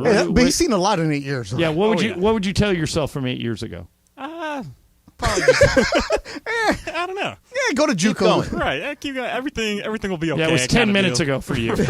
What I would tell myself is don't get off the ride, because when I was at UCLA, I was getting out of UCLA when I was 21. There were 17 guys who wanted to be sportscasters. We're all friends. I'm the only one left. And it's because I didn't get off the ride. They all did. They didn't want to live in small towns. They didn't want to work for peanuts. Almost the opposite of what you were telling your. Yeah, it's just because of the ups and downs of what this crazy business Yep. is. Now, if you tell me at the end I'm going to have the Laker job, then yeah, stay on the ride. Right. That's one of the reasons why I said stay on the ride. All right, coming up next, Michael's got Game of Games today, but he has a mini game he wants to play with the us. 10 most valuable teams in the world. You guys have Beto. 3 strikes to get all 10 of them about Bergman. All right, so Beto, Bergman, and I will take on the challenge. And BC. And we'll do it next on ESPN LA. Hey, ESPN LA listeners, it's John Ireland. You want to play golf with me and corporate Greg Bergman? You can, thanks to Terranea. If you listen to the show, you know Terranea is my favorite place in the world. It's like going to Hawaii without getting on a plane. Well, you can play golf with Bergman and I at the links at Terranea, and then we'll buy you lunch. Here's how you win. Send a video of your golf swing to @ESPN Los Angeles on Instagram or on Twitter. We'll take a look at your golf swing. If you impress us, you'll be playing golf at Terranea with me and Bergman, and then we'll buy you lunch. And you can all you can eat, all you can drink. We don't care. We're not paying.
Football, 710 ESPN. It lingered there to touch your hair and walk with me. The chairman of the board taking us through a Thursday. Summer long All right, so Michael Thompson's here. He's going to do a game of games later, but he has a mini game now. Michael, what's your mini game? These are the top 10 most valuable teams in the world when it comes to if you want to buy them, how much they would cost you. And you guys have 3 strikes to guess the top 10. And also, as a part 2 to this, I want you guys to guess how much these teams, what they're valued at now, what they were bought for. Okay. All right, so I'm guessing. Top 10. There's got to be. European too, right? So in the world, just guess. Michael, just tell me this. Soccer's got to be there. I think soccer and NFL are going to populate this list. Am I right? Gentlemen, no soccer team made the top 10. Stop it. The highest rated soccer team, highest valued soccer team in the world is Real Madrid at $5.1 billion. And they're not in the top 10? They're not in the top 10. Whoa. So it's all, if it's all U.S. teams. It has to be all All right, US. so here we go. We can do this, you guys. All right, so the Dallas Cowboys. Yeah, Cowboys are going to be near the top. Cowboys are number 1 at $9.2 billion valued at. The Lakers are probably Lakers. there. You guys Hold on. Don't go NBA yet. Oh, okay, let's go NFL. Other NFL teams like Patriots have won all those Super Bowls. Patriots have got to be on there, Michael. The Patriots are number 6 at $6.7 billion. Okay, the Giants because they're New York. New York Giants because they're in the biggest market. The New York Giants are number 4, valued at $7 billion. So if you're going to go by that rate, do the Rams go in there? I'm not guessing the Rams. I'm just saying. Okay, so we got numbers what, That's Michael? LA. You got number 1, 4, and 6. All right, No and we don't have strikes any strikes yet. All right. Do you want to go with an LA team like the Rams since that's the same market size? Not yet. I think the Lakers are worth more than the Rams. I Now, agree. do we want to put the Lakers? Are the Lakers in the top 10, Beto? Let's give it a shot. I'll take a strike on it. All right, Lakers. Number 8 at $6.4 billion. So do we add the Knicks? Yeah, the Knicks have got to be there. Knicks. The Knicks are number 7 at 'cause they have their own, $6.5 billion. Cable company too. All right, so we got 1, 4, 6, 7, and 8. No Okay, strikes. hey, what about the Warriors? They own their own building. I don't think. Are they big enough to be worth that Yeah, much? they've won 4 out of the last 6 titles. Yeah, but like the market size and everything. They got to be there. Okay, who was number 8, Michael? The Lakers at 6.4. The Warriors ain't worth more than the Lakers, are they? They're right there because they own the building. Let's try it. If it's a strike, I'll opt out. Michael, give us the Warriors. The Warriors are number 2. No way! $7.5 billion. Wow, then what are the Lakers worth if they sell right now? Okay, so we're missing Jeez. 3, You got to remember, the 5, Lakers don't own the building. 9, Oh, and 10. that's the key. Michael Roth owns the building. Okay. 3, 5, 5, 9, 9, and 10. Okay, we said the Patriots, right? Yeah. Yeah. There are no soccer teams. All right, should we do the Rams? I mean, it's an LA team. It's the second biggest market. And they own We don't the have any building. strikes. They own, and I mean, Yeah, They're they own involved. Yeah, let's do it. Rams. Number 5 at $6.9 Wow. Okay, so we're missing 3, And 9, and 10. 3, 9, and 10. So 3 is probably an NFL team also. Wait. The Commanders just sold for all that money. Would it be updated that fast? No. This is something old. Michael probably read the newspaper 2 weeks No, ago. but they just sold for all that stuff. I mean, that's Washington. I would think. Yeah. Yeah, I mean, I'll go. we can try. We don't have the strikes. All Let's try it. Washington Commanders. 1 strike. Okay. Dude, are the Dodgers worth that much? Michael, just tell us if there are any baseball teams on the list. Yes, 1. Oh, Let's Yankees. do the Yankees. Yeah. Let's do the Yankees. $7.1 billion, number 3. All right, so now we have 9 and 10. 9 and 10 left with 1 strike.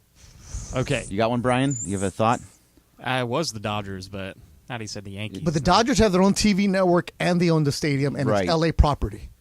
Yeah, but he said only one baseball team. Not Oh, only two. one baseball Yeah, team's only on there? one baseball So- team. Oh, forget it then. Are the 2 that are left, Michael? Wait, do we try NBA or do we try the Dodgers? No, he said no? only He one said only baseball one team. NBA team, okay. MLB team. All right, so Michael, is there another NFL like the team Nets? on there? Both of them. Okay, both of them are NFL. Oh. So is it the Giants or the Jets? We already said the All right. Giants, right? But I don't think I'm kind of thinking of 49ers, but I don't know. Ooh, 49ers. I got a interesting. big fan base. and the 49ers just bought their organization just bought a soccer team. I'm going to throw some out there that's kind of Eagles. I'm going to throw some out there that's kind of crazy. When they were sold, or when they were brought in, the Houston Texans had to pay $1 billion to get in. That's right. They were the last team to get in, right? Yeah, but Houston. But it's Houston market. Houston small. There's not a. Yeah, it's not. Okay, so you What about guys the don't like that Eagles? one? What do you think about the Eagles? I don't know. They don't own their building. What about the Jets? It's That's what I another was New York thinking, the Jets, team. but do they own that? I don't think Who it's owns that team? The I think the Giants. No. Woody. We already did the Giants. Yeah. And let's try. Wait, and one of the Chicago teams, the Bulls or the Bears? No, it's got to be NFL. Yeah, they're You both want to try NFL. the Bears? The Bears. Market- I would think the Angels. You know what? The Niners might be a move. Wait a minute. How about this, though, you guys? Think of market size. All right? Chicago would be the biggest one. Chicago's number 3. The Giants and the Rams are 1 and 2. Let's try Chicago. It'd only be 2 strikes. Yeah, All right, Chicago Bears. All right. So, lad, we're down to our last strike. All right, so NFC or AFC or both? Yeah, Michael's NFC and AFC or both? Both. Both. One of each? One of each. So who in the AFC would we be missing? Wouldn't be the Raiders maybe in Las Vegas? Do they own the? No, the Raiders don't have a lot of money. No. They aren't worth a lot of money. Yeah, that's what happens. One of But they're the best team ever, Raider fans. They Do are. not hit me. 0-17 this Hey, year. Denver just sold. Denver just sold for And they're like, owned by the Waltons, right? yeah. Yeah. All right, let's throw that out there. Denver Broncos. Are the Eagles? Are the Eagles on there? The Niners are going to be on Number there. 9, 49ers. Brian was there.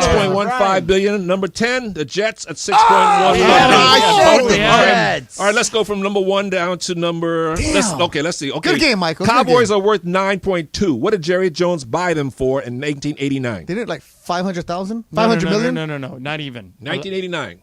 1989. 250,000. Yeah, no. He bought him for like 180. No, he bought him for like $250 million. $140 million. Oh my God! The Golden State Warriors are bought for what in 2011? $2 billion. They're worth now $7.5 billion. No, it wasn't even that much. What were they bought for in 2011? 1.3. $450 million. Oh my God! Wow. A The decade New ago? York Yankees, valued at $7.1 billion. What were they bought for in 1973? $40 million. No. $10 million. Oh my God! Let me guess, Michael. I'm saving the best one for last. The Rams. That was Steinbrenner? The Rams now. Yeah, Steinbrenner. The Rams now worth 6.9 was bought for how much in 2010 by Kroenke? That's probably still pretty high. No, but I don't think 2010. I don't think it was even $1 billion. No, I would say 250. $750. Yeah, it was going to be a The little bit Patriots valued at 6.7. Oh, that's 1994. low. Robert Kraft Super bought low. them for how much? I think it's under $1 billion again. Oh, yeah. No, even lower than that. Probably like 50 million. What year, Michael? No. 1994. I'll say 1994? I'll say $100 million. 172 million. Oh. The Knicks were bought in 1999 for how much? Now worth $6.5 billion. 1999. You probably paid a decent amount. Yeah. Around $1 billion. What do you think about No, No. 1999 less. 600 million? $600 million. Oh, Yeah. bomb. Dr. Buss, when he paid for the Lakers, now valued at 6.4. When he bought the Lakers in 79, what did he pay for that package? Well, Lakers were valued at what? It was the Lakers, the Kings, Kings, but the and La- the Forum. And but the in Forum. that package, the Lakers were then valued at what? I think he paid about $70 million. I think the Lakers in there would be worth probably half of that. A lot of real estate. No, but he's only saying Only the the Lakers. Lakers. What would they I'm value going, at? Michael. I'm going $35 million. $20 million. $20 million in 79. Man. The 49ers, 6.15. The Yorks paid how much in 1977 for him?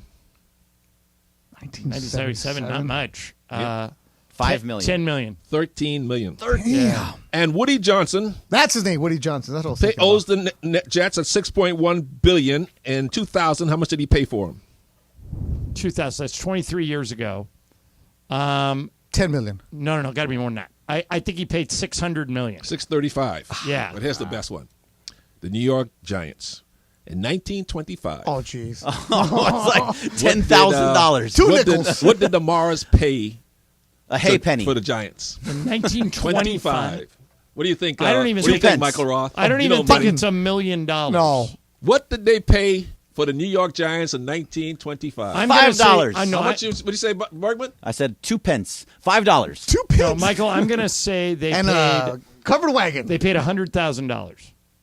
You guys ready for this? To buy the Giants in 1925. Oh, no.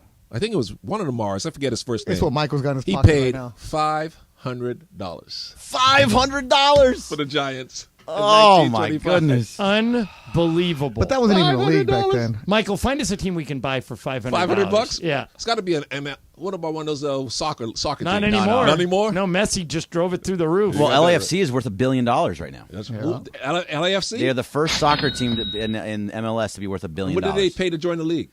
You know? I don't know how much they paid to get in. I bet it can was look less it than up. 100. Yeah, boy, good for them. Good for them. All right, now coming up next, we'll get Brian and Greg in here. They'll throw a bunch of stuff Oh, at by the us. way, before an NFL team sells a hot dog or a ticket this year, or a parking ticket, they will each collect $400. $400 million. Yeah, Stop it. Yeah, Just from because of just from TV. media and TV Buy a rights. team, By the Michael. way, Beto, all of their expenses, all of them are covered before the first kickoff. Stop. Isn't that amazing? Yeah. $400 million in media. It's This the is best. why it's you the have best, preseason. Yeah, it's the best thing going. Buy All me right, a team. What's Up, Fool? Coming next, Magic. ESPN LA. This Friday. Hey, ESPN LA listeners, it's John Ireland. You want to play golf with me and corporate Greg Bergman? You can, thanks to Terranea.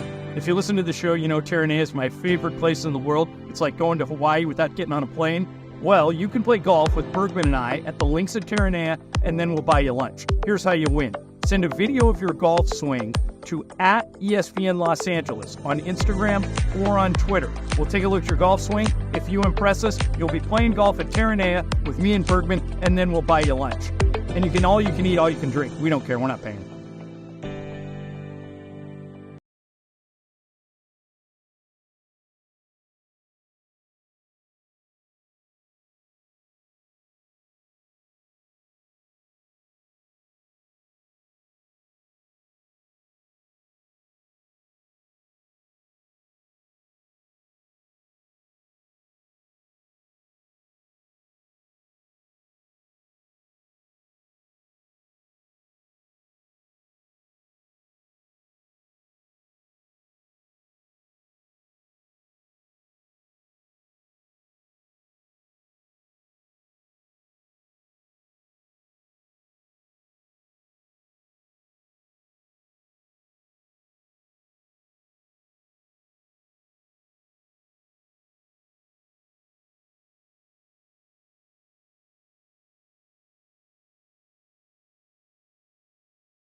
To you by Dos Hombres Mezcal.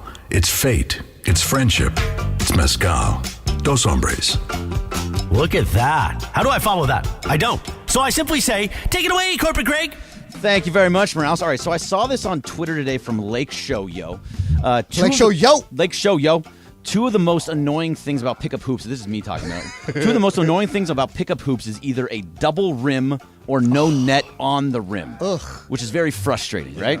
So if you had to choose one to play on, which one would you choose? A double rim or no net on the rim? And I know everybody here, I don't know if Brian plays basketball, but everybody else does. I hate no net. I will, the double rim I'll put up with. No net, half the time you don't even know if the ball went in. Yeah. You need the net. You absolutely need the net. When I used to be a rec leader in and you're right, Craig, double rims suck, but they're not as bad as no net. I was in charge of making sure at Carriage Crest Park that the nets were always there. Anytime I saw a frayed net, I got on the ladder and I went there and changed it, because one of the worst things you can have, the double rim you can deal with a little bit, but that no net, that sucks. And if you work at a park or a rec center and you have a net missing, don't be lazy. Just go get one. Go to Target, get a $5 one. Think about the community. Be for the people. Well, you guys elitist. 1%. Oh, stop it. In my neighborhood, you better put a chain up there. That net will be gone. I love the chain. I love the chain. That chain sounds fantastic. Exactly. Yeah, those chain nets last you gotta have forever. a chain, man. Until you go for a rebound and get cut. Once you start old enough to jump high enough, forget it. You guys play basketball in the good neighborhoods. Yeah. So, wait, what did you choose, Michael? Did you choose no net or double rim? Oh, double rim, easy. Double rim? Well, you're okay playing without a net? No, I say you got to play with a net. I mean, I take a double rim. Yeah, I'm with you. Yeah. What about Brian? What do you? Yeah, I'm right there. Double rim, too. Yeah, I always hated the double rim. Double man. rim. Like, Yeah, but because if you hit it in like just the wrong way, it bounces all over. Yeah, but Greg, no net. You're all looking at each other, like, arguing did that whether or go not in? the ball went in. That was a swish. That was a swish. I swear. No, it didn't. No, it it's an didn't. air ball. Shoot for it. Then you're like shooting all day because you can't tell if it goes in or not. No, I'm with you on that. Yeah, Michael, when you got into the league, the Forum had that net that had it was like a round circle at the bottom, so the ball wouldn't go straight through. It would go and then pause for a second and drop. Right. They don't do any of those anymore. I always like the red, white, and blue net. Every now and then you see one of those, you're like, oh, that's cool. Yeah, ABA. They got money. There we go. What's up, fool? So HBO is releasing a documentary about Bishop Sycamore High School called BS High. Oh, yeah. On August 23rd I can't wait of for this this. month. So the you high know about school, this high school, Michael? What, in Vegas? No, it's in Ohio. They made it up. It's a made-up high school just to play football. But go ahead, Brian. Right. So the school came out, and Ohio, the state of Ohio actually declared it was not a school. They had no teachers, no trainers, building, and nobody nothing. even graduated. Dudes from that the were school. like 20 years old playing against high school kids, and they got smoked. Right. On national ESPN, TV, 61-7. Yeah, it was 58-0 against IMG Academy, and that was like their first introduction to the world kind of deal. Yeah, Anish Shroff, Panthers broadcaster from ESPN, was on that broadcast, and he apologized. Like, well, we thought we did our research on who these schools are. They don't have a roster. They didn't have anything. It was just guys from everywhere else. It's bad. Yeah. Yeah, you guys excited to Heck watch this? yeah. Oh, yeah, I'm all over this. I can't wait because, you know, it just goes to show you. There was a school. Didn't your son? Yep, he went to a fake Michael school. Go to Stone Ridge Yeah, Prep. Stone Ridge out in the Simi Did Valley. they have actual classes at that they school? had classes. It was a prep school. Prep school, yeah. Taj Gibson, who was like 45 years old at the time, was there too, right? Taj just looked 45. Yeah. Michael, it was not legit. Legit because it's after high school. They're getting ready for college. It's What totally hap- different. Where's it at now? Simi, I think No, that no, might be still there. Yeah, it is. It is no longer It's a in Target. existence. Yeah, I was gonna say it's gone. Yeah, the school actually got away with it. Kind of, they declared they were an online charter school only. Yeah. So But that's the how they guys kinda were living worked in a around it. hotel. It was just terrible. I can't wait. When does it come out? August 23rd this Let's month. go. I saw the trailer for it. It looks great. Yeah, It looks really good. What's up, fool? So I don't know if you guys are in the market for a new boat at all. Oh, yeah. Clay is. How big? How many feet? Tony Soprano's boat from the show, The Stu Gotts, is actually on sale now for a reasonable $300,000. Nice. Wow. Is that something you would be interested in buying, or is there any other like TV show, memorabilia, car, boat, house if that you you talk would about a want boat, I want to buy the SS Minnow. You know, that actually is a 3 real boat. hour From tour. Gilligan's Island. With That's only an half actual a boat, right? Yeah. No, they have different boats, but they actually have an SS Minnow. The one was on the original By the way, show. Michael, did you see Sean Payton came out and banned bucket hats? What he calls Man. Gilligan hats? Why? Because he Those are says cool. they look sloppy. I think he's. What's he yeah, got he's- against Gilligan hats? He also he's banned an like sunglasses on the side. He has, speaking of too many rules, that guy has way too many rules for He's a grown pros. man. Yeah. Well, okay. So if I could have any item from any TV show, what would I want? I think the Archie Bunker chair. When he Oh, signed that'd it. be a good thing. That'd be a good You know one. who has the Fred Sanford. Okay, The Beto, truck. do you remember the game show Match Game? Yeah. Okay, Gene Rayburn, the host, had a long, skinny microphone. You know who has that microphone? Roger Lodge. Of course He he was a would. huge Of game course he show would. fan, and he bought it at an auction. No way. He has Gene Rayburn's long, skinny Didn't, microphone. Didn't the guy from Price is Right have one too? What's his name? Bob Barker? Barker. Bob Barker. Yeah. Maybe. Right? Yeah. Stay in neuter your pets. Yeah. I want. How about the car Kit from Knight Rider? That'd be nice. That'd be fun to have. I hear John Ireland just for you because last night I couldn't sleep because I took a nap in the middle of the day, and I saw the Baywatch is on one of the streaming services. Oh no, it's Samsung TV. Well, first of all, it's on Amazon. Yeah, You that's can what it Baywatch I can never get on. If you have Samsung TV, channel 1063 is the Baywatch channel. They Yeah. just run Baywatch 24/7. And I'm gonna just be that guy. I want. You want Pamela Anderson's red suit? Really? Don't blame you. Why don't you go. get a red Speedo for yourself like David Hasselhoff wore? No, he didn't wear Speedo. He wore the red shorts. Well, here's the thing. There has never been. Oh. I mean, not in Dynasty, not signing. There's never been a collection of better looking people than they had on Baywatch. Yeah, even like David Charvet and Yasmin the Bleak. men and Univision. You ever seen an ugly person on Univision? no, especially the weather Oh girls. no! Yeah. Muy caliente. That's right. Okay. What's up, Banned. fool? We're getting Pepe, banned. Pepe knows I'm right. Pepe, All the always men knows. look like Pepe Pepe will never Mantilla. agree with you no matter what you say, Michael, so don't worry about that. Hi, Michael. All right, so last night I was really restless watching TV. I just didn't want to sit on my couch anymore, so I got up and I walked around my neighborhood for about an hour. Damn. It was just because I just felt like Was walking. that person out there on that street corner No, talking to she herself? wasn't there. All right, but I good. saw her walking this morning, but Okay, I just good. kind of let her go. But either way, good for her. So I went around, so I was just walking around. But do you ever do anything like this? Do you just go on a walk to clear your head, or what do you do to go clear your head? Hit golf balls. Pound them into submission until I've got whatever frustrations are out, and then I stop. Beto, how about you? I don't get frustrated, so I don't need to clear my head because I don't think that much. Come on. Because I don't think that I much. keep things very. Greg, you and I have talked a lot. I keep it very simple. Control what you can control. Namaste. I get it from Michael a lot too, where just be in the moment. I don't get frustrated. But if I did have to do that, I'm with John. Get a club and just go swing. Because there's nothing like smacking a club right now. Michael, when we're on the road, I'll see you in the gym sometimes. Is that what do you do that to just blow off steam, or you just do it because of your routine? There are 4 things I do just to clear my head. Number 1 is go for a walk. Number 2 is sweep and do dishes. And number 3 is get on my e-bike and with a Cuban and go for a ride. Oh, the smoke a cigar. That kind of chills me out. Yeah. If I had a jacuzzi, I'd go sit by the jacuzzi and smoke a cigar like Mason. And then at night, if it's warm enough, I go outside, just look at the stars. Oh, wonder what's going on up there. Yeah. But I kid you not, the more I get older, the more I become Michael Thompson. Because years ago, he told me, make sure you work out every day and make sure you have a routine. A man needs a routine. Exactly. He's right. I swear I tell my son Mattel every day, make sure you have your routine. Now he's going to go to college. Make sure your workout time, this, and that. And I'm like, damn it, I've become Michael. I don't want to leave the house, and I only wear sweats. Everybody can be Steve Mason. We all love a day off, but we don't want every day off. No. Actually, I just had this conversation this morning. It's like, I get to go to work. I get to work out. I get to do this. Exactly. Yeah. Brian, how about you? What do you do? I'm kind of with Michael on this one. Like doing the dishes or cleaning the house, that really just Man, calms you me ain't down. Mexican, bro, because that's all we By do the way, as a kid. Greg, did it work when you went for the walk and came back? Did you feel better? So I did feel better. I was Until able to Mason sit down, called them. watch a little bit of that show Suits because it's playing on Netflix nonstop. Okay, and by the way, is it good? I really like it. I was just going to say, it's the most underrated show out there. Like Travis was ripping it a couple weeks ago. I said, have you seen it? He goes, no. I go, it's great. It has the man from the Wire. Bunny. Not man.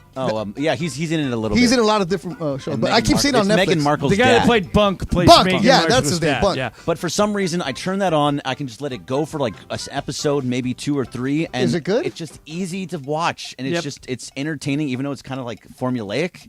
It still works very well. So it did, and then I was able to fall asleep. It was great. All right, what's next? What's up, Foo? I got one more for you guys.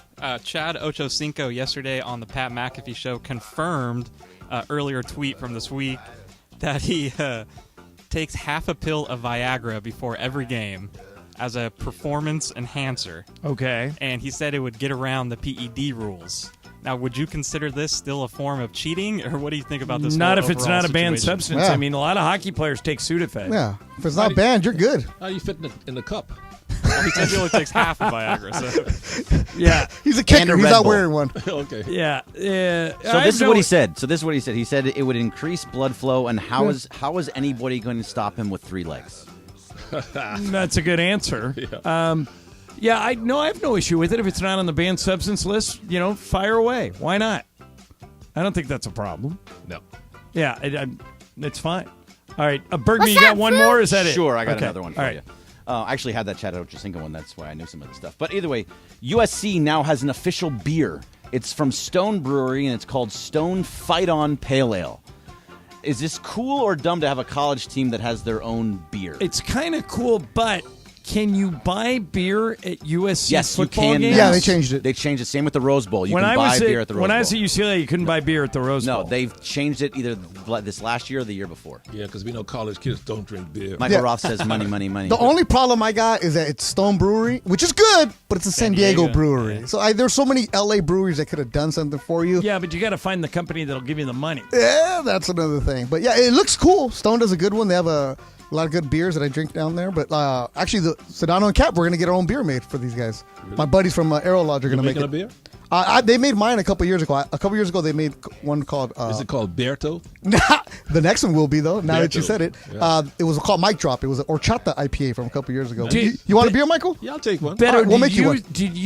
Do you still do your podcast? No, I stopped it once I started working again. Okay, so the best part about going on Beto's podcast, Yes. I went on it a couple of times, was every time you went on it, Beto gave you a different beer. Yeah, my sponsor, Craft Beer Kings, would give me a bunch of different beers, so I would find a beer that was associated with that person. So I'm trying to find like the theme for it. Like when I had Steve Weissman on, he was from East Coast. I found him a beer from the D.C. area. Yeah, you like gave me 2 really good ones. Oh, I gave him some good IPAs. With Iron Ale, like, here you go. Does Mateo drink beer? No, Not yet, huh? He's 18. Not as far as Beto knows. Yeah, I'm trying to get him on the wine. Really? Yeah. But he's underage. Don't matter. He's European, baby.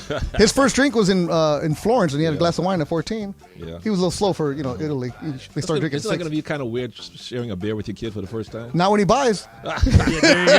There you go. All right, Greg, is that it? What's up, fool? Yep, that'll do it. And by the way, Beto, Eddie Carrillo says the guy who threw a tantrum in studio because people were talking about Taylor Swift said he doesn't get frustrated. No, I don't. Well, unless it's about Taylor Yeah. Swift. Unless it's about Taylor And it's not. I wasn't frustrated. I was just annoyed. It was just the knocking. Anyways, it's done with. All right, coming up next. We'll bring it up again. Trash talking is an art in the NBA. Oh, yeah. But one NBA All-Star wants to take back something he said last year in a trash talk. That's what I'm going to play, and you'll be surprised who it is. We'll play it for you next. Michael's hanging out. Beto Duran's here, Informace, and Pepe Montilla is here, and he's going to join the show Michael for the, Roth, the skinny for the Michael final Roth. hour. Yeah, dude, Michael, you do look good. What are you you look doing? like Zoolander over there, man. Let me see that pose. Give me that pose. Blue steel. Look at that. There he is. Yeah, there it is. Goodness. More to come. 1 hour to go. ESPN LA. Hey, ESPN LA listeners, it's John Ireland. You want to play golf with me and corporate Greg Bergman? You can, thanks to Terranea. If you listen to the show, you know Terranea is my favorite place in the world. It's like going to Hawaii without getting on a plane.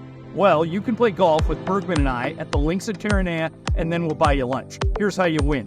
Send a video of your golf swing to @ESPN Los Angeles on Instagram or on Twitter. We'll take a look at your golf swing. If you impress us, you'll be playing golf at Terranea with me and Bergman, and then we'll buy you lunch.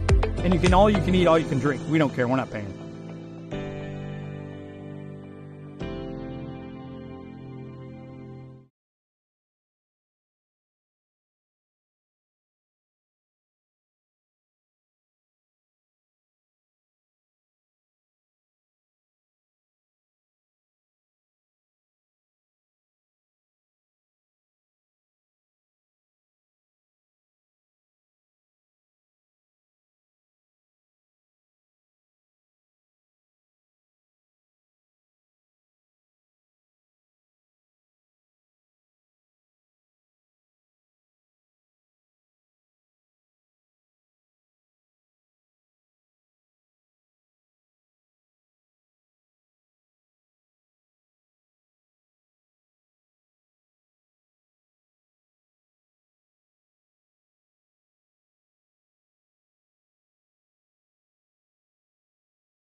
Jason and Ireland on 710 ESPN, the OGs of LA Sports Radio. We're here each weekday, 1 to 4 p.m. for your afternoon.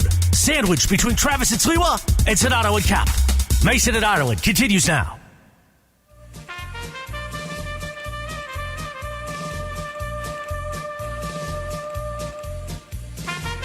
All right, Mason and Ireland. Michael Thompson's here. Beto Duran in for Mason. We welcome our friend Pepe Montilla to the program. Hi, Pepe. All right, turn your mic. There you go. Speak. Can you hear me now? I can. Yes. See. Hey, by the way, Michael Ross is going to play Game of Games with us. All right, good. I'll leave early then. All right. No, you here too. No, I don't want to be here because Lauren's going to yell at me, so I'm going to leave. Well, that's coming up next segment. Damn it, I'm stuck. Yeah. All right, but I want to ask now, do you guys, Pepe, I'll start with you. Do you enjoy trash talking when guys kind of give it to each other? Like Gary Payton was a great trash talker. Draymond when he's out there. Yeah, Draymond was out there. Do you enjoy it or do you wish it would go away? No, I like it to a certain extent. Yeah, me too. I kind of like Michael. You've always kind of liked I love it, right? trash talking. We don't have enough of it. We need more of it. All right. Now, so I'm very anxious for you to respond to this. Mm-hmm. Last year, your son Clay got into it with Devin Booker. Mm-hmm. And Clay eventually got ejected. Mm-hmm. But before he did, he looked right at Booker and he put up 4 fingers as if to say, 4 rings. Yeah. Deal with that, loser. Love it. Okay. I did too. I don't know if you heard this, Michael. Clay is now walking it back. Oh. He says he wishes he wouldn't have done it. Here's Clay on Paul George's podcast this week. Yeah, I was in my feelings, though. And Book was busting my that day. I was not where I needed to be. Yeah. You know, stuff doesn't age well, and that didn't age well for me. Like, I don't need to be flexing 4 rings, bro. Like, everybody know that. That's on Wikipedia. My game wasn't where I was at, and we all get insecure at times. I managed to admit that we all have our moments of weakness, so I'm not really proud of that one. All right, Michael, he says he wishes he could walk it back. He's not really proud of it. What do you think? I'm glad he finally admitted that. When he did it, and I saw it live, and I cringed. I didn't like it. But you just said you enjoy trash talking. I like trash talking, but like Pepe says, you can't cross the line sometimes. And I didn't like when he was doing that, putting up his 4 fingers to. Did you say anything to him then? No, I didn't say anything to him. I just didn't want to bring it up. I didn't like it at all. So you've never talked about it with him? It was a bad look. He did it to Dylan Brooks too on the bench. I said, "What are you doing that for?" Kobe never did that. Kobe would talk trash. Right. Michael Jordan never did it. Isaiah Thomas, all the great champions didn't have to do that. Steph doesn't do it. You don't have to do that when you're playing against certain players. Like when Angel Reese was doing the "You Can't See Me" to Caitlin Clark, rubbing it in, taunting her. I don't like that kind of stuff. I like the trash talking. Man, you ain't this, you ain't that. You know, you can't stop me, or I'm going to bust you, or something like that. That's fine. But the demonstrative stuff, put up the 4 fingers, trying to rub it in Devin Booker's face, I thought that was classy. There is a limit to what. Do you think Pepe? Do you think Clay crossed the line? He obviously feels like he did. I don't think that he crossed the line, but I'm glad. You don't think that was a bad look? I'm glad he at least apologized. Yeah, you don't have to disrespect Devin Booker. I love it. Like do it again. Yeah. Heck yeah, because there's a certain point because you don't do it. A player like Clay doesn't do that often. Right, yeah. So when he does, you give him that leeway of saying, you know what, Clay doesn't do that ever. So when he does do it, Booker must have done something to provoke Booker that. didn't do nothing. I knew why Clay did it. He was frustrated the way he was playing. He was having a bad start. So of the Booker season. never said anything to him? No, Booker was just Clay said it. Booker was busting my ass, and I got frustrated because I couldn't make a shot, and they were beating. So that was out of frustration. I thought Booker might have. That. If Booker's talking and yapping or whatever, no, but Booker wasn't. So it was just because he wasn't playing well. Because he wasn't playing well. Then in that case, I changed my side. Because if somebody's talking to you, Pepe, then yeah. You can say it back, but don't. But if he's just beating you on the court, then the one thing that I like about Clay is that he's a gentleman, like and me. He recognized that, and I don't know where he get it, but I know. I know from his mother. Yes. But also got his jumper from his mother. Michael was 1 for 11 from 3 in his career. They held you back, Michael. They held you back. You could have been somebody. They were all half-court shots as the shot clock was winding down. Come on. A good teammate. That way, no violation. And John, you were talking about 2 people. When you were talking about the 2 people that I would like to talk to, Christopher Columbus. Oh, that's a good one. And Einstein. Like Christopher Columbus. He didn't discover nobody. We were already here. Okay. Yeah, but there was I will ask him that. You didn't discover anything. No. We were there. Right. And what do you want me to ask Einstein? Yeah, and why did you? What's wrong with Michael Thompson, Einstein? Yeah. Somebody sending the meme of Kobe counting to 5. But you know what? Kobe was doing that to a fan that was chirping. Yeah. To a fan, show him all day long. Yeah, to a fellow, yeah. just because Booker's getting you. Man. Yeah. I was upset now, Christopher Michael. Columbus. I'm trying to defend How your did he boy. discover the Bahamas when we were already there? Michael, Beto said it right. The only person that want to talk to Jesus and to Hitler is Michael Thompson. That's really two ends of the spectrum. Those are ends of the spectrum, all right. Yeah, sure. You're certainly getting a well-rounded view. Oh, man. The Odd Couple is coming out strong today. So, Pepe, I want to get you and Laura Romo just walked in to respond to something we were talking about earlier, okay? So we want to get a female perspective on this. Laura is on with Sedano and The Cap only later. time Laura comes in early. Not true. Okay. No, Laura's here a lot. All right, so this is a lawyer named James Sexton who does a podcast for Los Angeles Magazine. And somebody asked him about prenuptial agreements. And I didn't even know this was something you could even ever consider asking for. But Sexton says you can put pretty much anything in a prenup. Here he is. Like, you can put crazy in prenups and get away with it. Like the best example I give to people is I'm not making this up. There was in New York a prenup that said that for every 5 pounds the wife gained from the date of marriage, she would lose $5,000 a month in alimony in the event that they divorced. And there was like a baseline number. This is what she weighs now. Wow. And it went up to the appellate courts, and the appellate court basically said, yeah, this is a disgusting provision. It's gross. Why you would ever marry someone who put this in a prenup is shocking to us, but it is perfectly legal. You are grown adults. You were represented by counsel. You signed off on this. It's binding. All right. Now, Laura, I would be afraid to even bring this up with Lisa. Michael says he has no issue with it. From a women's perspective, what do you think of this agreement about a woman's weight? Disgusting. Okay. That's the first word that came to my mind. I think I texted that to you guys. Yeah. I'm like, disgusting, because there's so many factors that go into gaining weight as a woman. Hormones, right? Age. You give birth. And I know Michael was saying, well, just get in the gym, eat healthier. It's going to fall off. That's not how it works. Like, it took me a long time to gain weight. And I mean, obviously, but I was sick. Like, I've always been a heavy person. And then I got sick and I gained a lot of weight. And it took forever to lose some weight. I'm still working on it. And, I pretty much am slightly active. I also have bad knee right now. So there's factors that prevent you to just lose weight. Men tend to lose weight easier and faster than women. I was telling Greg, Christian can cut out 2 things from his diet and go to the gym and he drops 20 pounds. I'm like, I think of food and I gain weight. So, for me, yes, there's a lot of things you guys talked about. Can you put sex on a prenup? You can. As long as both parties agreed, you're fine. But to me, it's like, how insulting, because if I'm giving you kids, which I'm sure that's what you want, right? A lot of guys want that. I'm going to gain weight. Pepe, what do you think? I totally agree with you, Laura. And, if you love somebody, you love somebody. Mm-hmm. You don't put any conditions or anything. Right. If you agree to sign a prenup like that, then there's something wrong either with the man or with the woman. But if you love somebody, you love that person the way it is, the way it's going to be. It's going to give you kids. Michael, I want you to have kids. You couldn't. You know why? You know why men don't have kids? Why? Because we're cowards. Because we're chicken. Because we are chicken. Now, Michael, because we are chicken. You disagree with Pepe and Laura. Why?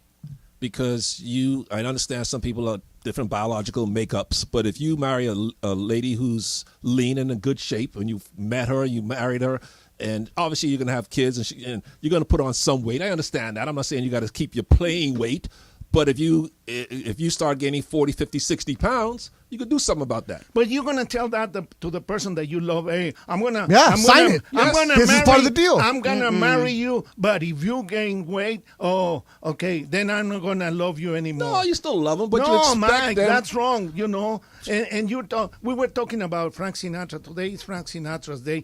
You know what is your song from Frank Sinatra? What's that? Something Stupid. That is. No, you know what? No. You know what my song is from Frank Sinatra? My Way. Do it my way. My weight. My way. That's Laura, right. Oh my God. If Christian or anybody else told you that was a condition, bye. It's a deal breaker. It's a deal breaker. Totally. Well, because the thing is, again, as someone who's dealt with a lot of weight issues my entire life, like, it's a sensitive subject. And Michael, I'm not saying that if I marry somebody and let's just hypothetically, I'm just going to throw out a number, right? Like if the guy's 185 and for whatever reason in 10, 15 years, he's 300 pounds, there's a lot going on. But we're talking about 5 pounds. No, right? we're not talking about that. No. But he said 5 pounds is pounds. $5,000, right? Exactly. Every 5 5,000. pounds. So for me, it's like if they would say, hey, if you get to whatever, I just feel like to put numbers or anything like that because you don't know what's going to happen. That person can get injured. That person can get a sickness. There's so many factors. Oh, if you Right, got but- avoiding that. Right, but if you're it having didn't pizza say and that. ice cream every night. But Beto said it right. Oh, say that again, please. Beto, No. Beto, really, you said something is wrong with a couple that deal like that before they get married. No, that's Come on. expectations, Pepe. No expectations. Yeah, Come on. if I saw a couple put that in a prenup, I would start taking bets on when On that the marriage under. ends. On the Yeah. under. Supposedly Tony Romo had If you that. put on 70 pounds right I now, would wouldn't Liz doubt say it. something to you? Liz is going to love me no matter what. But will she say something to But you? what if you cut the mustache? Oh, that's a different story.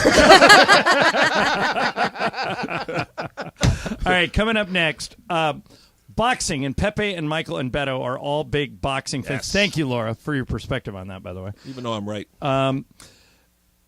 Boxing is changing, and I'm not sure it's changing for the better. We'll get into that next. Michael's here, Pepe's here, Beto in from ESPN LA.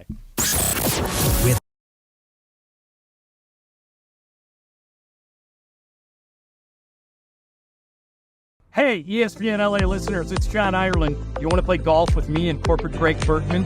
You can, thanks to Terranea. If you listen to the show, you know Terranea is my favorite place in the world. It's like going to Hawaii without getting on a plane. Well, you can play golf with Bergman and I at the links at Terranea, and then we'll buy you lunch. Here's how you win. Send a video of your golf swing to @ESPN Los Angeles on Instagram or on Twitter. We'll take a look at your golf swing. If you impress us, you'll be playing golf at Terranea with me and Bergman, and then we'll buy you lunch. And you can eat, all you can drink. We don't care. We're not paying.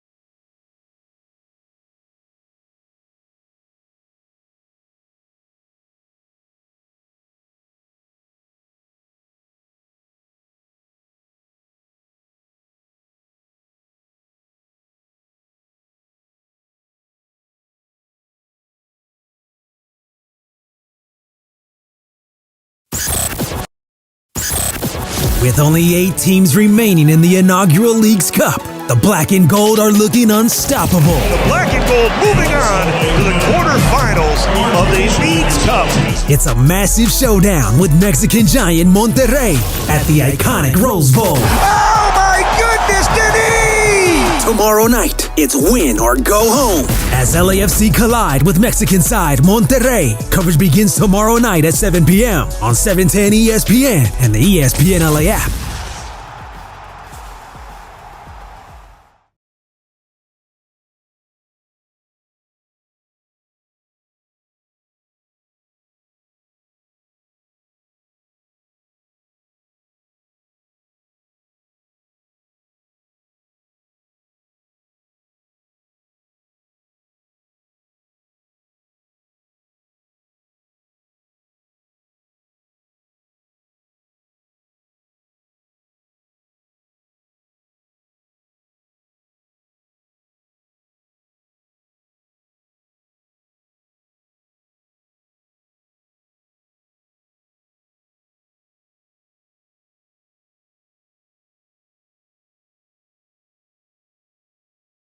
Something stupid like I love.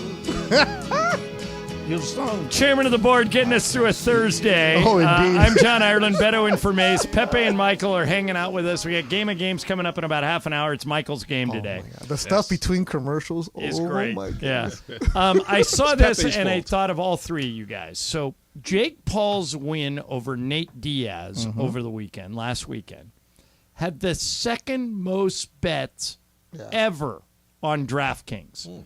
So here's my question.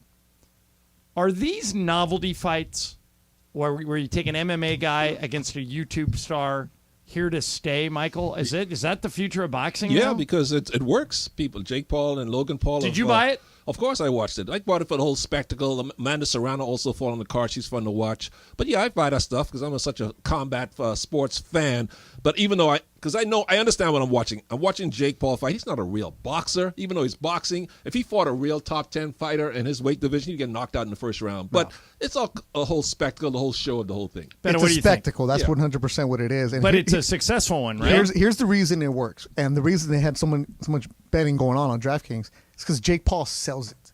He goes and he advertises. He goes on every single radio station you can think of, every single podcast you can think of, every single YouTube show you can think of. He's out there promoting and selling it. Where a lot of these boxers are like, "I'm too good to do that. Come watch my fight." Like, no, nobody knows who you are, so they're not going to watch it. So he does a great job of putting his face forward, and he also plays the heel. He knows that people want to see him get knocked out, so he finds an opponent that can give him a good fight, but not be dangerous. And he sells it, and he sells, and he sells, and he sells. He is a modern day Ringling Barley. Ringling Brothers, right? Where he's out there selling it. Barnum and Bailey. He's out there selling it and selling it and selling it. Pepe, you're a pretty big boxing fan. Are you watching these novelty fights? Sometimes I do, but I agree. And this is nothing new because Don King used to do that for the fighters. Yep. The fighters didn't do it. Then they learning little by little. And now we know, because we talk a lot about this, Michael, that some fighters, like Canelo, for instance, and Beto just said it too, they're only going to fight the fighters that they know that they can beat. No, that's chicken. Yeah, Michael, who's the biggest boxing draw in the world right now? Is it a guy like Jake Paul or is it somebody else? It's I think it's Tyson Fury or Canelo. One of those two. They'll 1-2. But here's the thing, though. Those are the hardcore fans. Jake Paul is getting everybody else. Yeah. Right. Like my son and his friends, they don't ask me about Canelo. They ask me, hey, Jake Paul. It's always the Logan Paul. It's because always he the Paul. sells that. Because he does content all the time. Bud Crawford, who just had this fantastic win the other day. John, you've never heard him speak. Right. He's boring. Yeah. He doesn't like doing that stuff. He finally started doing some interviews recently, but even until then, you don't know anything about him. Whereas Jake Paul, we were talking about earlier about if you're recording the games and everybody wants that instant action on their social media, Jake Paul is inundating you with his content. If I just wanted to make money on a fight, and my goal was to make the most money as humanly possible, am I going with a novelty fight featuring a guy like Jake Paul, or am I going somewhere else? You talking about if you're a promoter? Yeah.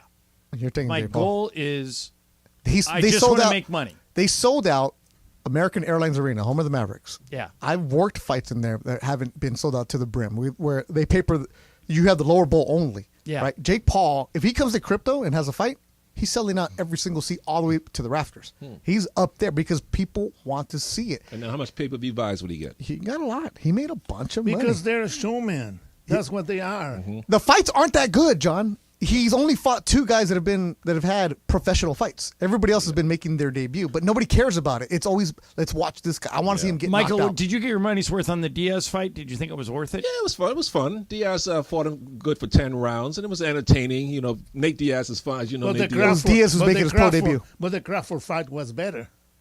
Yeah, As a boxing fight, yeah. Crawford, well, that really was not competitive. And the fights of the past were better than the John, fights think about now. it. It's a pay-per-view between a guy who has 8 pro fights and a guy making his pro debut. Yeah, That's very the weird pay-per- that they were able to sell it and that they hard. sell more. Yeah. No, it's not. It's common. Yeah. It's Yeah. very, very common. And he's such a showman. Mind you, I don't like the guy, but he's such a showman. I respect the business side. Everybody that fought on that card, he had some kind of managerial business with them. And I heard he as did Nate Diaz. And I heard he pays them well, too. He pays them really well. Like Amanda Serrano, he's the manager. So he's a great businessman, person, whatever. Great businessman, though. But a lot of people want him to lose. Absolutely. Yeah. Same thing with which Mayweather. Hey, you want to see him lose. When you become the heel, people want to see you lose. And now him and Nate Diaz are going to actually fight an MMA cage in round 2. Maybe. Yeah. And they say $10 million each or something But like here- that. They're just laughing all the way. to the Perfect bank. example. John, you're talking about it.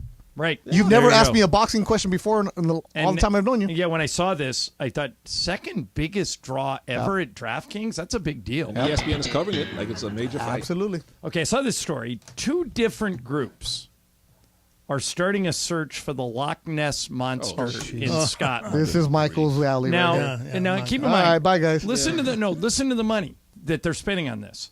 They're using thermal drones, infrared cameras, and a hydrophone, among other devices, which will be used over 2 days, August 26th and 27th. They're inviting monster hunters to join the expedition.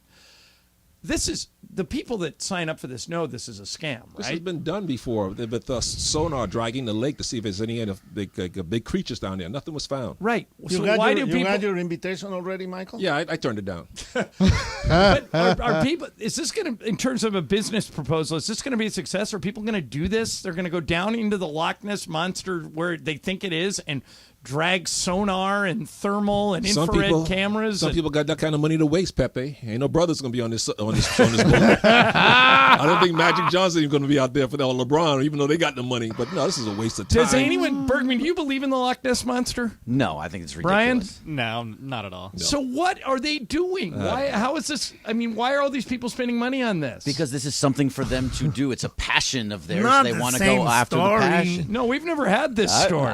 Here's the same story. Rich people, crazy. Yeah, exactly. Yeah. People It's are bored. like the ones that are looking for the chupacabra. What is that one? Is that a Mexican mythical creature? What is No, it? he's out there. He's go get him, Michael. Like Yeah, some yeah. kind of like a Yeah, La Llorona's there too. What is it? Half man, half wolf, or something like that. Something like that. Yeah. All right. So let me ask you this one: at the Jacksonville Jaguars practice facility, they've installed hydration trackers in the urinals of all the bathrooms. What? So if you go in, they're testing your urine. Now they say, the team says, it's to make sure our players are getting enough hydration, drinking enough water, drinking enough Gatorade. But isn't this the same as like basically going for a drug test every time you go to work? Would you be okay with them testing Nope. your urine? And I'm okay with testing me all the time, but not when I'm going to the bathroom like that. If you want to test me, give me the cup. I'll pee in that, no problem. But every time I go, Well, they don't. They'll have to test for a specific drug, right? It's just a violation. Yeah, part. once they have your urine, they can do whatever they want, right? That's like a little bit of harassment. Right, that's what I'm asking. That's super Big Brother right there. Yeah, Bergman, what do you think? Hydration trackers in the bathroom? Are you okay with that? I don't think they need anything else in the bathroom. I'm about to find a tree. Yeah, right. Right. Brian, what do you think? No, I think it's overstepping. Yeah, I would just be uncomfortable with it. And even if they come in and say, no, we're not testing you for drugs. We're just doing a hydration. We're testing the color to make sure you're getting enough water. Well, here's a test. If Here, your give pee me a is bottle of clear, water. Yeah. you're good. Right. If Give me it's a bottle yellow, of water, you're I'll drinking. drink it. This is overkill, right? Absolutely. Yeah, This totally. is way too invasive. Yeah, it just seems to me that that's something that you wouldn't. People are going to complain, and there's got to be some kind of privacy issue there, But right? if you're not taking anything illegal, why would you care? I don't. But you're I not don't take supposed to anything. do that. But I don't take anything illegal, Michael. I'd pass this test no problem. I just don't want the invasion here's part. why it's a slippery slope. Not saying that this would happen, but this is what could happen. Let's say you go in and you go to the bathroom in the urinal, and they test your urine, and they discover that you have a disease, like you have cancer. I would want to know. Great, but then they can fire you because they don't want you on No, their they health. can't fire you for that. Wait a minute. They can don't cut you. They don't want you on your health insurance. It's going to cost them a No, fortune. no, you'll have a good lawsuit. No, there. no, They can't because fire you. That's they a- don't. They don't have to tell you. That's according why to they you, fired you. because Okay. according to them, they're only testing for he's giving you drugs. He's telling you that he is not agreeing in his own words. How? Because there's a lot of money. Of course, there is a lot of money. I just said it. No, I'm I talking just about you said could it. win a don't case. pay They attention. can't No, no, fire no. you because you got sick. You never pay but attention. the team can say, no, this has nothing to do. We cut him because he wasn't performing well during training camp. And that's not true. Yeah, but if they're okay, you're telling me the guy in the lab, is he going to look out for you, Michael, or look out for the billionaire? Well, they take a physical every year anyway, so that if you have some kind of disease, it's Not going to come up in a everybody. test. Not everybody does. Not Every everybody- player does. Every player has to take a physical before Okay. camp. All right, so Every player. let's just say, all right, forget it. They do, Michael. Ireland. All right, You forget, don't not know as that? drastic as cancer. Hey, this guy has high cholesterol. They could Right. just cut you for that. No, they can't. Why not? Because now, okay, there's a thing that it might lead to something else. We don't want to deal with you, Michael, I because think you're right. that's- I The think health that's insurance wrong. part is big. I don't think that's right. Yeah. Okay. So let me get one more in here before the break. There was a soccer championship played in Italy, in Napoli, and it was SSC Napoli won its first Serie A title in 33 years. Okay. Fans in Naples and beyond wasted no time celebrating all over the place, including one man on the Greek island of, Michael, is it pronounced Corfu? Corfu. Yeah, Corfu. Who was photographed rejoicing on a balcony above a restaurant after Napoli won the game. Here's the problem. This guy was Vincenzo Laporta, a 60-year-old mobster with ties to the mafia who has spent 11 years trying to avoid being picked up by the feds. And So they he was got in him. hiding. He was in They hiding. got him. No. So here's my question. Is he incredibly stupid or just incredibly unlucky? Stupid. To Both. come out of hiding like that, where all cameras Both. are around. If you're on the run, Yeah. you avoid going anywhere, right? Like you're in Italy. I mean, you're Italian He's mobster on a the Greek run island. on a Yeah. Greek island. There's cameras everywhere, and so he's on the roof just partying. Yeah. Oh, that's And some camera filming celebration, some news camera gets a picture of him drinking and celebrating, and now Yeah, he's stupid. He's in jail. So Stupid. I think he's unlucky. Stupid. What are the odds of getting caught that way? You're not even in Italy. You're trying to remain incognito. You don't bring attention to yourself like he was doing. You don't go to the party. Yeah. Well, Pepe doesn't agree. Pepe? The passion for soccer Yeah. in Italy is amazing. Serie A, Right. too. It's amazing. But this guy's on a Greek island, Pepe. I know. The I was chances just- of getting I caught are was- almost zero, aren't I they? was just going to tell Almost. you, Corfu is in Greece. Right. So he probably thought they're not going to catch me. But like Beto says, cameras are everywhere, number one. But the passion is... I was in Napoli, and when Maradona won the titles for Napoli. Right. Oh, and wow. Maradona was like really like the biggest hero because they never won the title. That might have been 33 years ago, the last time they won. Yeah. Yeah, that's right. Yeah, but I feel if you can That's feel stupid, bad though. for a Damn. mobster, that's The some work bad that you luck. go through to avoid for 11 years, probably switching cars, doing this, Right. doing that, wearing identity. bad disguises, yeah. And then you get caught partying after your soccer team wins a game. All right, Beto touched on this earlier. You have in the room where I am right now 4 people who have had successful careers as sportscasters. But surveys show that going into sportscasting now could be a complete dead-end job. I'll explain, and I'll ask each one of these guys, if you were starting today, would you go into sportscasting? We'll get into that next. Game of Games coming up in 20 minutes. Michael's got the game, ESPN LA. This Friday.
Montilla's here. Beto filling in for Mays.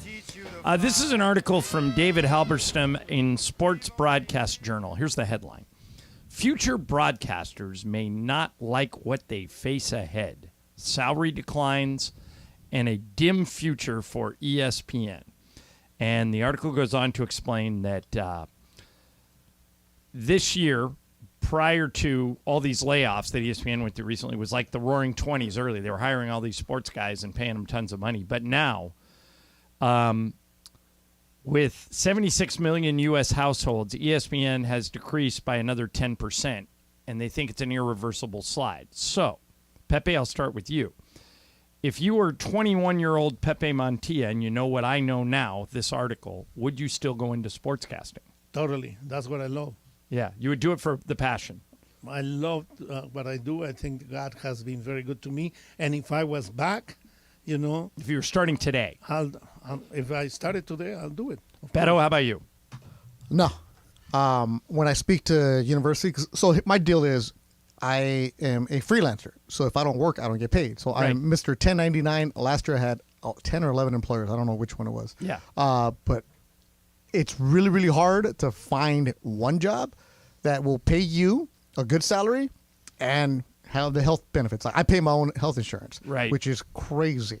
So if I give you a do-over, you would try something else. I would get into the business, but I would work behind the scenes, which was my original intent. I wanted to be just behind the scenes. Right. And somehow I ended up here. So when I speak to different universities, I tell the kids all the time, it's an amazing job. The job is fantastic, Pepe. The passion. That's why I still do high school games for free, because I love doing the play-by-play for it. It's wonderful.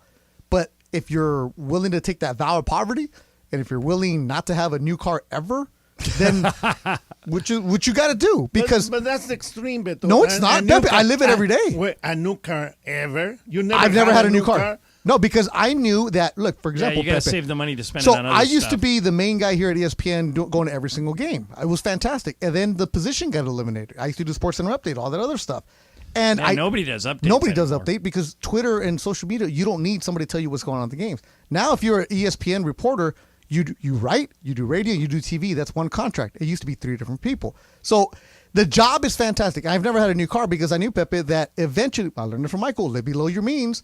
And eventually, you might not get paid for a month. So, right, I do a lot of boxing, but in December, January, there's no fights. So I know I have to stretch. Is that true? I never noticed that. It slows down. They do yeah, it. but I mean, but you manage your money. I manage because I don't have the new car, because I don't keep up with the Joneses. You save it up. I go. I'm cheap. All right. I have to be. But the job is amazing, Michael and Pepe and John. But if you're willing to put in the work that everybody else isn't, you can survive, and it's fantastic. But there's only one John Ireland. Hold on. Michael, would you encourage or discourage somebody from going into sportscasting in 2023? If you have a passion for it, I would encourage it. Nope. You know, I mean, if you're like Jim Hill, who loves to work, like but he's never going to retire, and everybody's worked with him, and he's outlasted all of us. Yeah, like yourself, Ireland, who loves to work and puts the time in and puts the effort in. Yeah, I'll definitely encourage any kid to do it if he has any young boy or girl, if they have a passion. Yeah, but you got to have that work ethic more than everybody else. You got to have that Yaman attitude.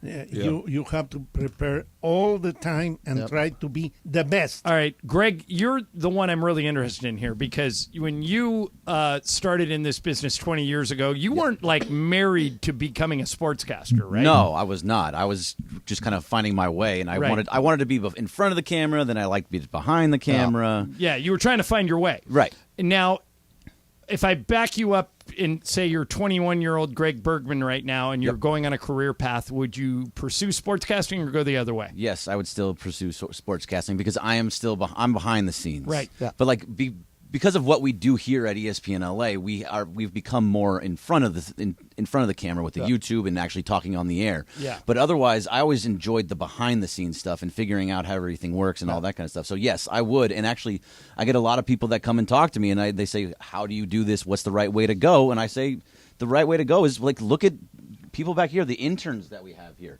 Well, it's all people that are just are going to get jobs because of what they're doing here. Cody and Parker and DeAndre got it from there. Like that's here's the my right thing way though. to If go. I tell you you can't do this, and you're like, yeah, it sounds really hard, then I've saving you a lot of years. Sure. Now, if I tell you you can't do this, and you're, I'm gonna prove you wrong, That's the kid I want to help, because you got to have that attitude of, I don't care. At least let me fail and find out I can't do it, but at least give it a try. But same thing, John. You meant where'd you go? Monroe, Louisiana, Beaumont, Texas. I was on a mission though. I was willing to go anywhere. So was I, and I couldn't even get hired. Yeah, it's so hard. A lot of kids I talked to at Long Beach are like, "Yeah, but I don't want to move." Oh, damn, bro. Well, Jim Hill ain't going anywhere.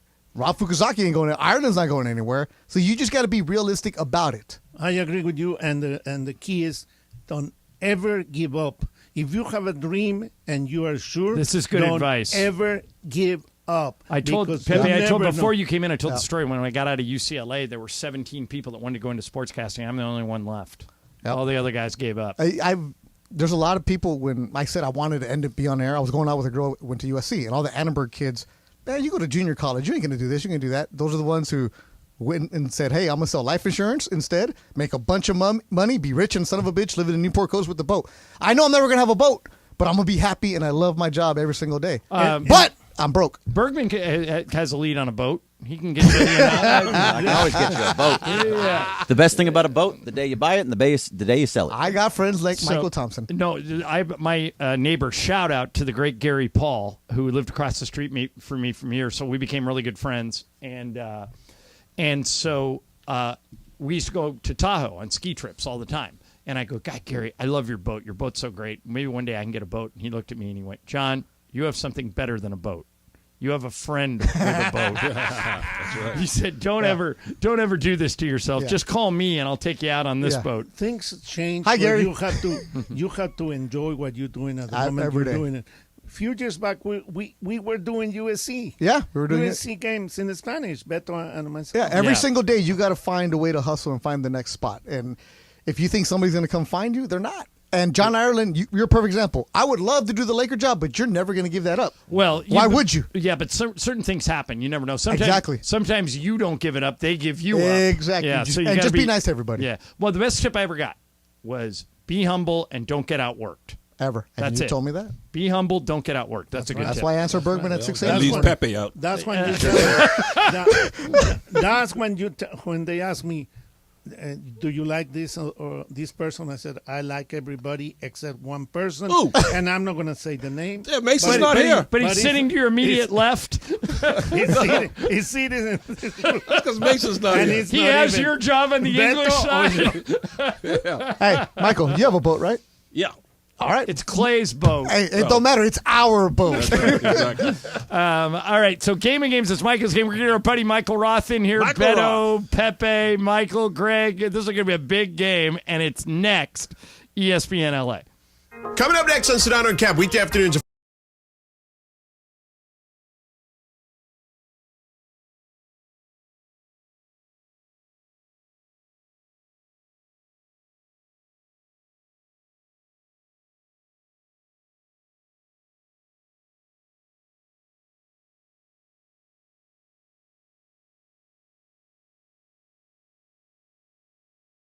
Hey, ESPN LA listeners, it's John Ireland. You want to play golf with me and corporate Drake Bergman? You can, thanks to Terranea. If you listen to the show, you know Terranea is my favorite place in the world. It's like going to Hawaii without getting on a plane. Well, you can play golf with Bergman and I at the links at Terranea, and then we'll buy you lunch. Here's how you win. Send a video of your golf swing to @ESPN Los Angeles on Instagram or on Twitter. We'll take a look at your golf swing. If you impress us, you'll be playing golf at Terranea with me and Bergman, and then we'll buy you lunch. And you can eat, all you can drink. We don't care. We're not paying.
LA, Mason and Ireland. Game of Games. Game of Games presented by CallJacob.com. Call Jacob. Everyone loves a fighter, but in this town, winning matters, especially after an accident. So remember, anyone can fight, but CallJacob.com is here for you when you need a big win. After an accident, go to CallJacob.com or call 844-24-JACOB. That's 844-24-JACOB. We got the jingle. Call Jacob. Thank you. Game of Games time. Take it away, Mace. All right, no Mace today, but we've got a full house, a 6-person game of games. Playing in this game will be Brian Cohen, Greg Bergman, Beto Duran, Pepe Montilla, our friend Michael Roth from AEG, and me. And Michael Thompson, it is your game. What do we got Hip today? hop is 50 years old this year. Ugh. Now, some of these games will be some buzz and some multiple choice. Okay. Pepe, how do you say hip hop in Spanish? El hippo hoppo. Jesus, Michael. You say hip hop. Okay.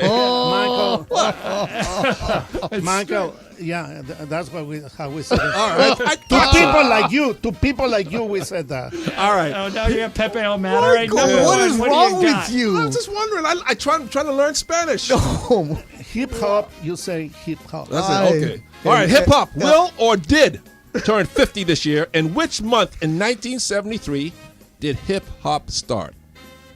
It's Michael.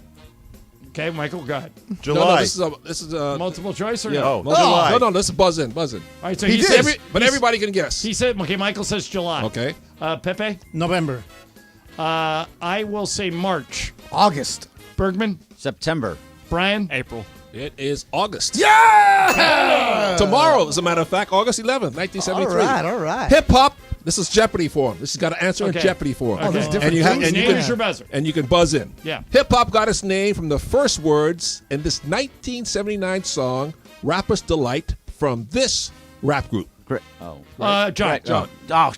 Greg. Go ahead, Greg. I think you were first. What is Sugar Hill Gang? Yes. Yeah, okay. Greg got it. All right. Very good, Greg. And he's white. You really write this down, huh? Yeah, he writes them down handwritten.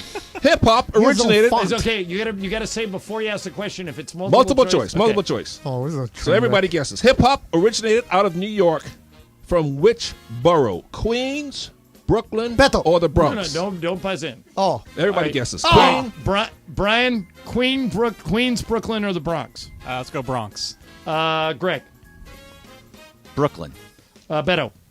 I didn't have an answer, so I'm just going to guess. Brooklyn. Pepe. Brooklyn.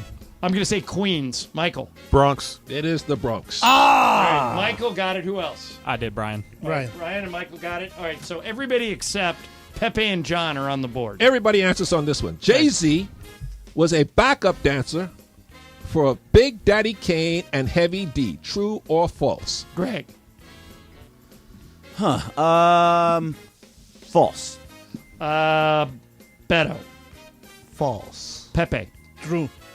I'm going to say false. Michael. False. Brian. False. It is false. All right. Good job, Michael Roth. All right, Let's so go. Who all got that?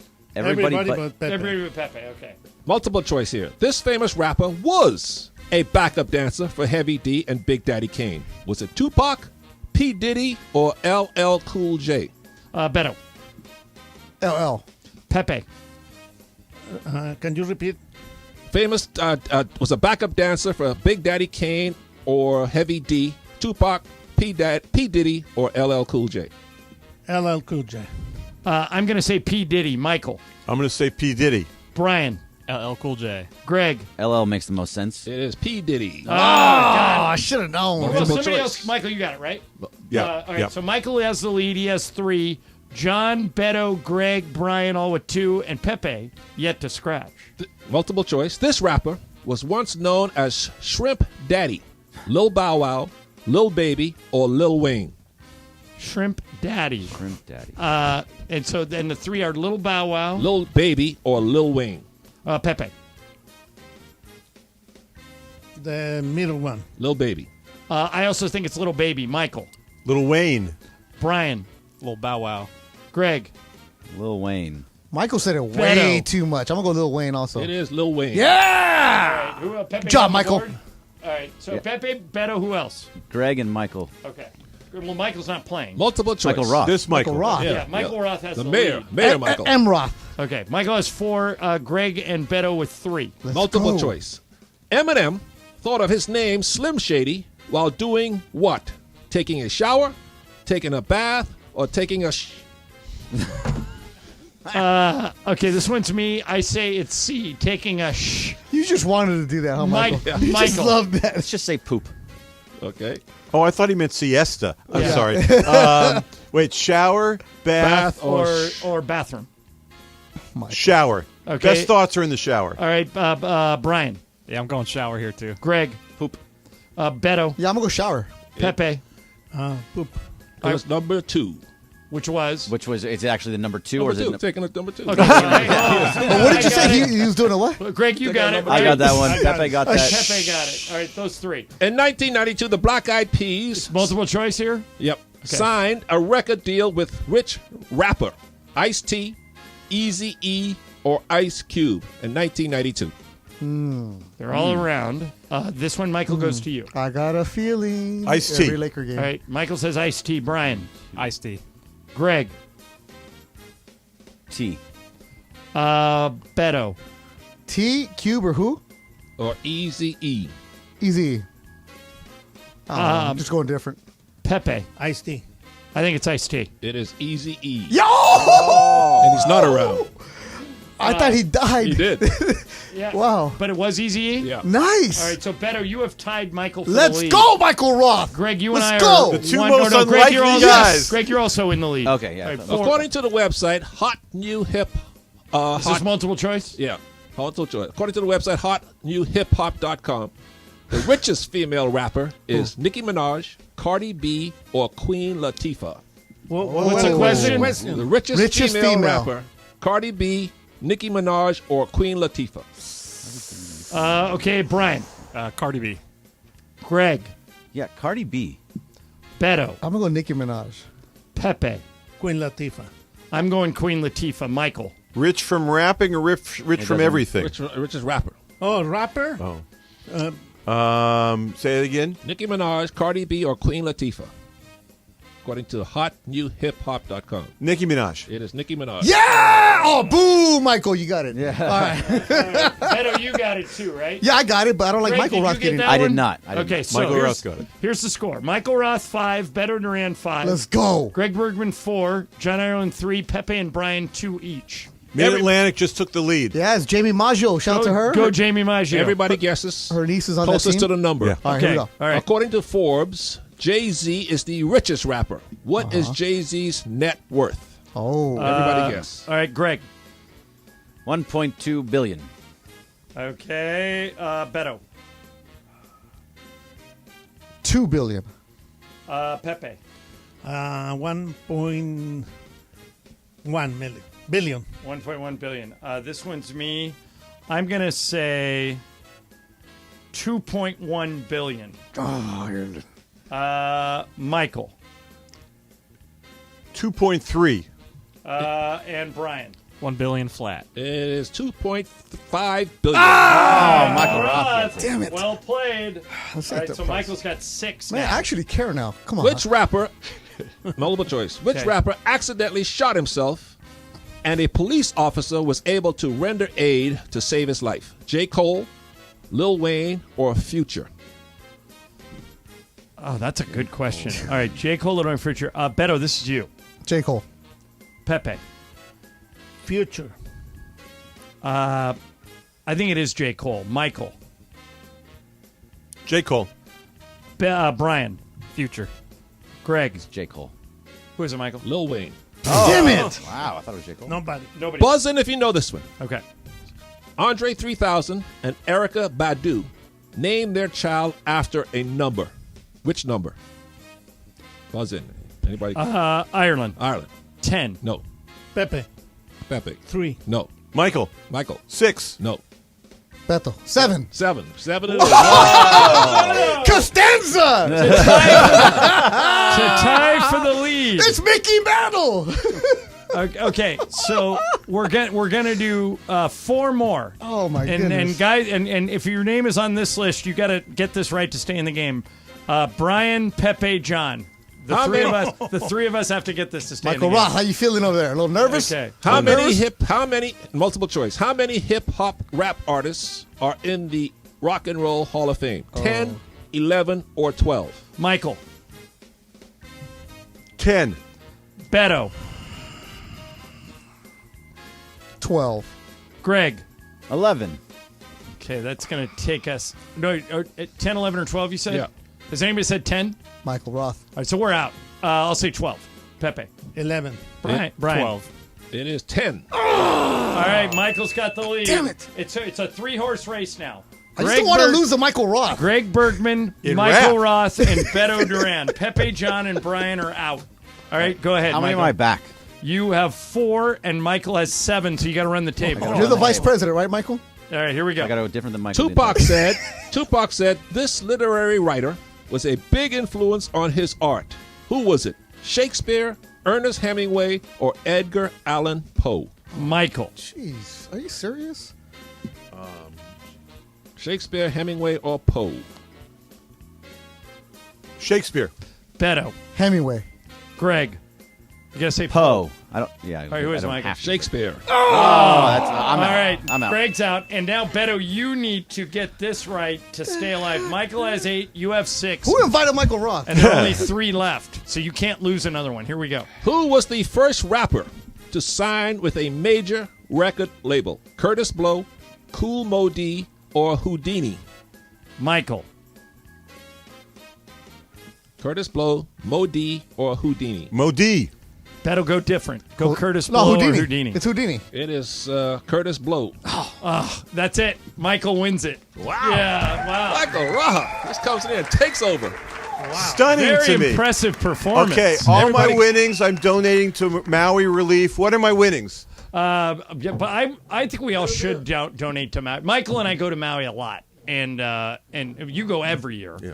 And all of our favorite. Boy, I wonder if Michael. I wonder if Lahaina Grill is. I'm sure you know what. Across the street is the Plantation Inn, and that's done. It's got to be. It's so sad. All right, so do what you can to help out the people in Maui. Yeah, I'm donating, and you can donate through the Red Cross. Okay, good. Yeah, good idea.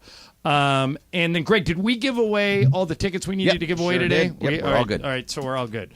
All right, Michael, congratulations on your victory. How'd you do that? I thought Very you were no impressive. hip-hop. I have no clue. It's my friendship with Jay Adonde. But when you Michael- go to Oh, go ahead. when you go to hip hop, don't you go to the hip hop concerts at Crypto when they come to town? Rarely. Yeah. All right, so Michael, So those Drake tickets that you got me. I asked you this question a couple of years ago, and at the time the answer was Adele.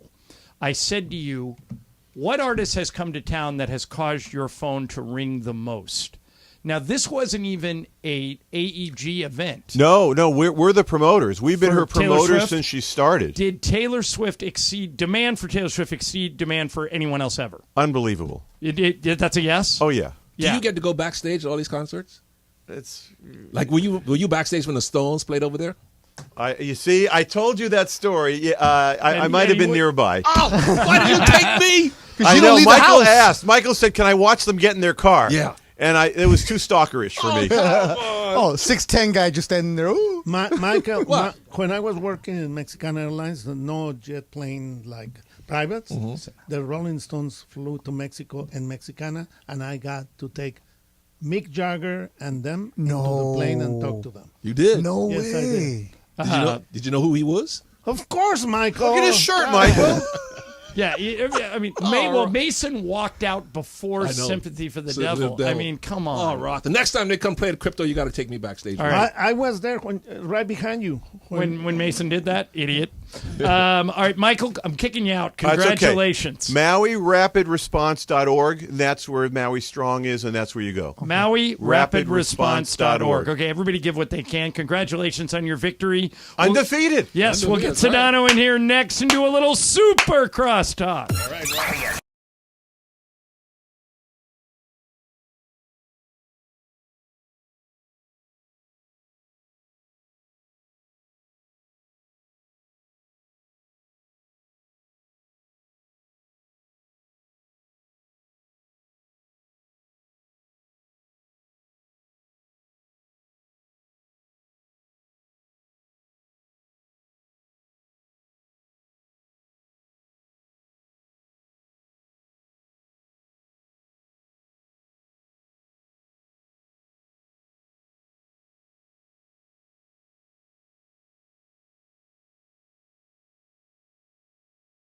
All right, it's time for Super Crosstalk. You out there, Cappy?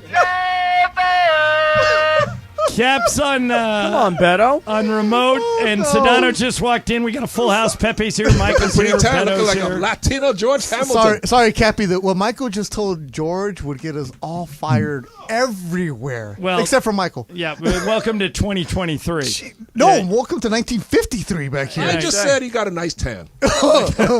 In so many words. Yeah. All right. So, Cap and Sedano, we need you to weigh in on the topic of the day. Oh, Yeah. No. Oh, And, no. Here we go. and now, Michael says there is no problem with this. Yeah. Laura says it is disgusting. Yeah. We were talking about Cappy used to be married. Sedano, like me, is married. We found this guy is a divorce lawyer who does a podcast for LA Magazine, and he was talking about prenups, and he says you can pretty much put anything in a prenup.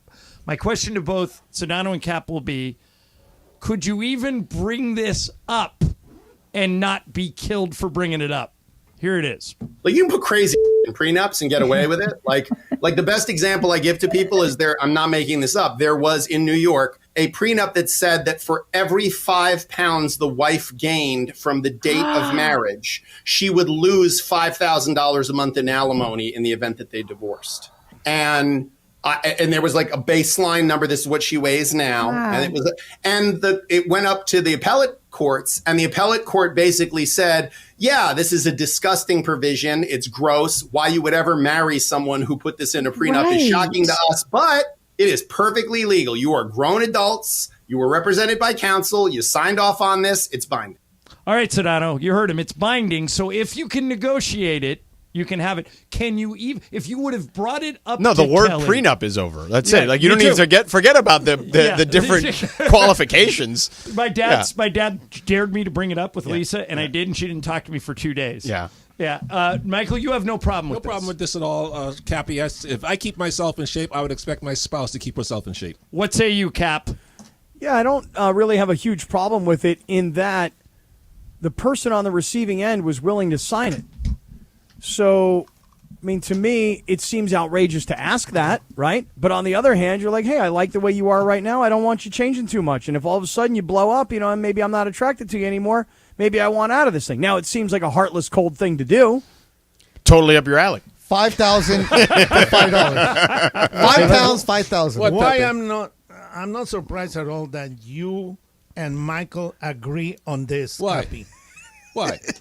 I like being on the same side as You guys are Michael. the same. What do you mean? Because that's Superficial? a stupid answer. Superficial. Pepe, you were attracted to your spouse in the first place, right? That's what attracted you to her.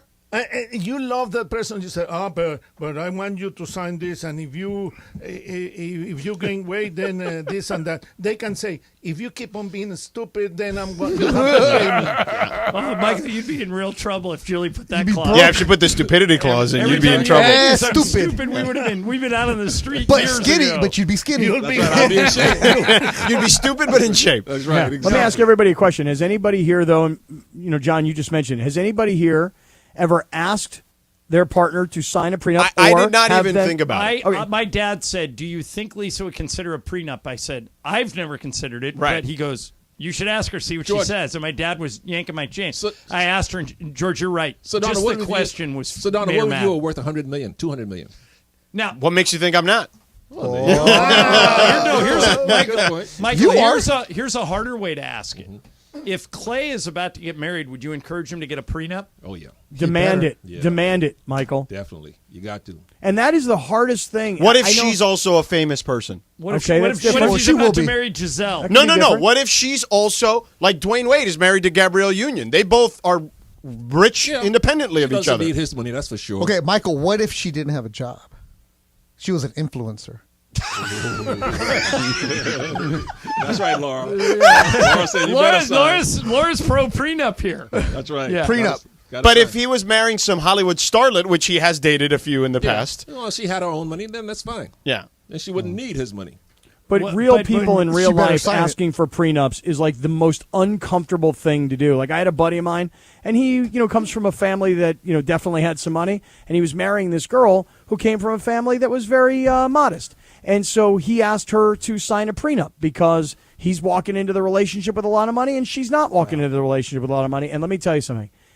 It just turned into a disaster for everybody. Did the marriage happen? It happened, yes, and they are still married. And I have a second friend who's a young guy who made a lot of money in his 30s. He was getting married. He asked his fiance, whose dad was in the military, would you please sign this prenup because I made a lot of money when I was young. And she took it to her father, and he was pissed. Yeah. How dare... You know what it is? People think that if you sign a prenup, it's just kind of you're planning on getting divorced. Well, you know what it is? Cappy's now into this because he's been divorced, and Rachel probably has way more money than him. Right. And So- Cappy, dude. So with let- you, There's no doubt There's she'd no ask for reason. one. There's no reason for you or I to have a prenup, Cappy. Because we got nothing. Yeah. So that Yeah, we your are first not- wife took everything. So we're not Cappy. signing anything, Cappy. If they bring up a prenup Okay. to us, no, So- we're not signing. Stay Lindsay- strong, brother. Lindsay Yeah. just walked in. Oh, here we go. Linz, if a guy says to you, and you're planning on getting married, and you're in love with this guy, and he says to you, "Hey, I love you the way you are, but I'm worried that you're going to gain a lot of weight. 5 pounds, $5,000 less." Oh, I saw this in the Right. newspaper. For every 5, how do you react? I would be like, go to hell. All right, wait, but how about the opposite way? How about He's if worth $10 million. How about if he says, "Hey, for every 5 pounds that you lose, because I like you the way you are, girl. For every 5 pounds that you lose, it's going to be $5 million." No, I'd say go to hell. Okay, so You can't say I like you the way you are and like. And then preface- add that addendum to it. It's just No, I such like an- you the way you are, but I don't want you to lose a Sedano's lot of point, weight. It's such Oh, an Lindsay's a uncomfortable hypocrite. thing to even bring up. All right, hold on. Lindsay, Liz, if you married a guy, $10 million Wait, he's worth. let Michael talk to Lindsay, Lindsay. if you married a guy, you were attracted to him, all of a sudden he put on 60, 70, 80 pounds, you wouldn't say nothing to him? I don't know. I've never been in that situation. none of us have. Play the game, if I'm you would. thinking about it, and honestly, I feel like somebody who like puts on a lot of weight, they're very aware of the fact that they put on a lot of weight, and I probably wouldn't beat them up over it because you know what? They're probably doing their best. That's all. That's Oh, right. wow. That's Wow. right. Wow. And you know another example. You could have never been Oliver Miller's teammate. Another example, Mike. With you, it would have say, okay, fine, I'll sign that. But if you get to lose your hair, you're gonna have to pay me $10,000 for each hair. There you yeah. go. Yeah. And you lost your hair. How about every follicle? No, you can't do anything about losing your hair. Yeah, you do can. something Yes, about you your- can. You can get hair plugs. Hair plugs. Let's go. Yeah. Yeah, Listen, when you agree to marry somebody, you're growing old together, and things like weight gain and hair loss and stuff all come along with age, and so you have to. Obviously, people think about those things, but who wants to marry somebody just based on their appearance? What if Julie would have said, if you're not the starting center, I get $1 million. She did. Yeah. You know, Michael, one thing I've always That's called their house. One thing I've always been curious about, because you and I, and George sees all these people too, when we go around the league, there are guys that have gained like 70 to 100 Eddie Jones. pounds. Well, like Who was rail thin? Wait, Yeah. Eddie Jones? Eddie Jones was rail thin. Number 6. And he's a like big dude now. George He's Almondiga. Gervin's a big dude now. Rick Mahorn, Stacey King. Well, Rick Mahorn was always a big dude. But Michael, none of the Showtime Lakers That's right. got fat. Why? Prenups. Because we true pros, baby. We have pride, we have pride in our But you parents, think about Laura. it. No, they were terrified of Riley. They're ready to sleep. Worthy, Cooper, Byron looks like he can still play. Byron, even Magic is bigger, Yeah. but he's not fat. No, he's not.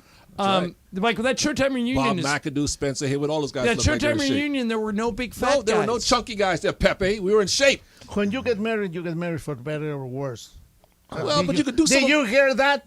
But there's something. Did you hear that? He didn't hear. Michael never hears worse. No, I just always said I'm positive. I even think of the better. You know, Lisa made me take out of the standard vows. She made us take out love, honor, and obey. Obey. She didn't like obey. How dare. She made him take it out. Yeah, obey's not I cool went- today. Good woman. Yeah, Not anymore. On the but Laura, what's weird is you were against this clause in the prenup, but Yeah. when we were just talking about Oh, prenups, prenups are fine. I think, like, somebody said it when I was like, yeah, it's a must. And one of the guys like, they don't have anything. Yeah, I agree. But if I were to date someone who has money and if they're worth X amount of dollars, and for me, it's like I'm worth $1 and they made that money before me, I shouldn't have any access to that. Whatever Yeah, I we build should. together as Give a me couple, access. that's different. But putting a weight clause, okay, pero tú es otra cosa. Hey, if you got a Putting house in weight clause- Hawaii that's for the weekend, I will sign the prenup. Okay. They're not going to give you a prenup.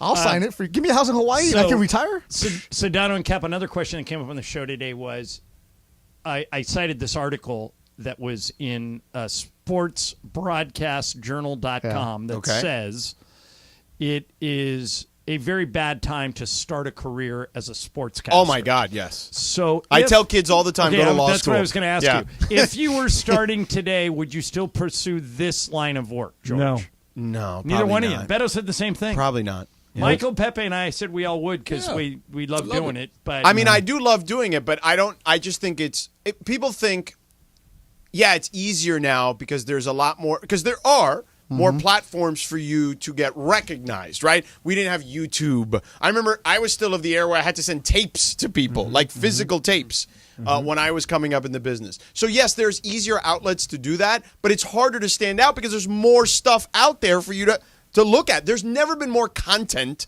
than there's been now in 2023 in our lifetime. And there's no money. There's people aren't getting paid. Did you see Travis Kelce said podcasting is the hardest job ever? Why? Because he said it's hard coming up with stuff to talk about every day that's interesting. I mean, that's why you stopped doing shows. I mean, Exactly. Yeah. Me and Trudell. That's we ran it. out of stuff to talk about, Pepe. Yeah, but I'm kind of with George here. I these young kids, like I had this kid who interned for me last summer, and he went back to Syracuse for his senior year, and he graduated from the Newhouse School. Right. And he finished like third team All-American on the Jim Nance Award list. You know what I mean? And so he's really happy. Like, hey, I had a really nice college career. I learned how to call baseball, and I learned how to write, and I learned how to do all these things. Okay, great. What do you want to do now? He said, well, I'm applying for a job. I'm trying to get this job in Green Bay, Wisconsin. I'm going to be the number 4 sportscaster on the local channel, and I'm going to be a sports producer, and it's going to be a stepping stone job, 2 years, 3 years. And I said, stepping stone into what? And I think all these young kids think that they're going to be Sports Center anchors or they're going to be team broadcasters. And then 3, 4, 5 years into it, they're like, man, it's hard to find a job in this business. But I will say this. I grew up with guys in this business who were very talented but did not have the drive to continue through it. This is why we're here. And they gave up. And they gave up. Yep, that's right. I'm not That's right. talented at all, but you're not going to outwork me. I would say you're talented. Yeah. Nah, I mean, there's a lot of kids at Annenberg, at Syracuse, who have a great voice, who are so good. Yeah. I mean, all our interns have a way better voice than me, but damn it, I'm waking up at 6 a.m., I'm out grinding, I'm doing whatever you have. Yeah. It's the grind that you got to have. But I generally tell, like, I ask kids when they come to me, I said, do you really want to do this? Like, do you know how hard this job you want to is? get ready to live in Monroe, Louisiana, Right. and Beaumont, Texas. Like I said, my first job, $18,000. This year, $18,000. There you go. You know why? Because they only see the glamour. Right. That's right. And The then glamour. you have to tell The them glamour. there, I'm going to start pronouncing it there's that way. the glamour. Here. I always rail against the Spanish broadcast. Pepe knows this. Yeah. The Spanish broadcasters are the worst at stifling you in the back because, hey, you're doing that job for $1, I'll do it for 50 cents. Right. They'll cut you under. I mean, I made less. Terrible. It took me years to make still less than what Michael was offered to leave to Minnesota, for God's sake. That's right. Hey, listen, when I was first coming out of school, this is 1994. I made $5 an hour, true story, $5 an hour. I worked in the local programming department of this TV station in Pittsburgh, WPXI, and I was only allowed to work 20 hours a week, $5 an hour.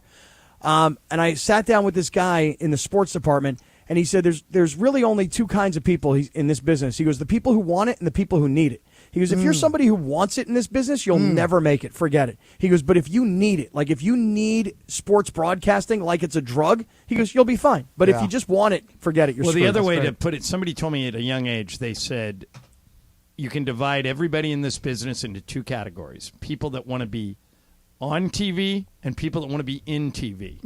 The people that want to be on TV are the people that just want the best table at a restaurant and want to meet girls. The people that want to be in TV are the people that are getting there at 6 o'clock in the morning and working all day, even though they're not going on until 11 o'clock at night. Yeah. Cappy was definitely the on TV. Be one of those guys. Yeah. I got a guy. But I remember being young and starting out, and I had a friend of mine who was a sales guy, and we were the same age. And I was going to be an on-air radio guy, and he was going to be an off-air sales radio guy. And one day, we're pretty young into our careers, he said to me, he goes, I'm moving to Dallas, Texas. And I said, you're moving to Dallas from Miami? Are you crazy? And he said, no, I'm going to go work for this company and this guy, his name's Mark Cuban. I'm going to work for him. And wow. And this guy left, went to work for Cuban, became a multi-gazillionaire when Cuban sold his company, all those years later. Damn. And has literally lived the last 25 years on what he made in that deal. Like he's gone on to his business and running a business, but that was the big score way back then. Yeah, but would he was you on the rather be business him or side. you, Cappy? I'd still rather be me. Despite everything, I'd still rather be me. And Yeah, I mean, I guess I'd rather be me, I guess. Sometimes you have to be in the right place at the right time. And Beto, you said that you don't have talent. Don't worry about it. Look at Mike. But I'm not 6'11". and good looking like me. Hey, but at least I got hair. That's right. All right, 412. Have a good show, boys. Yeah, Beto. 35 seconds. Yeah, I have 411. Yeah. Yeah. Well, we've got 30 seconds left, but Beto and I will be back tomorrow. Yeah. Michael and Pepe will. Is Mason okay? Yeah, what's the deal? Anybody got a report? Well, let's put it this way. knows He's I'm off next week. Oh, jeez. He's off next week. Yeah. He's out the rest of this week. Wait, now that was previously scheduled? Yeah, next. Plus, he also knows that I'll show up. He's on assignment, right?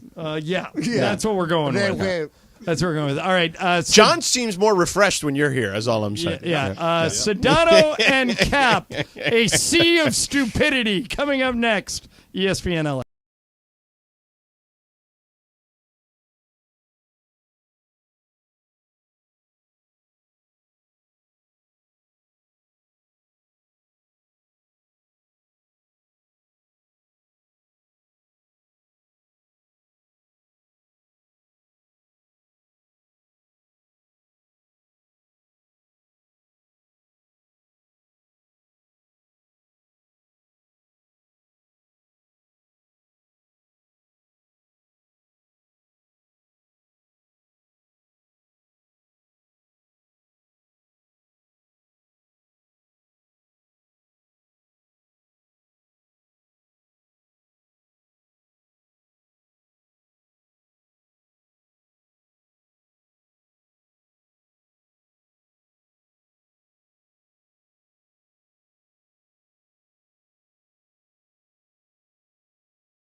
Yep. Yo, I'm ready.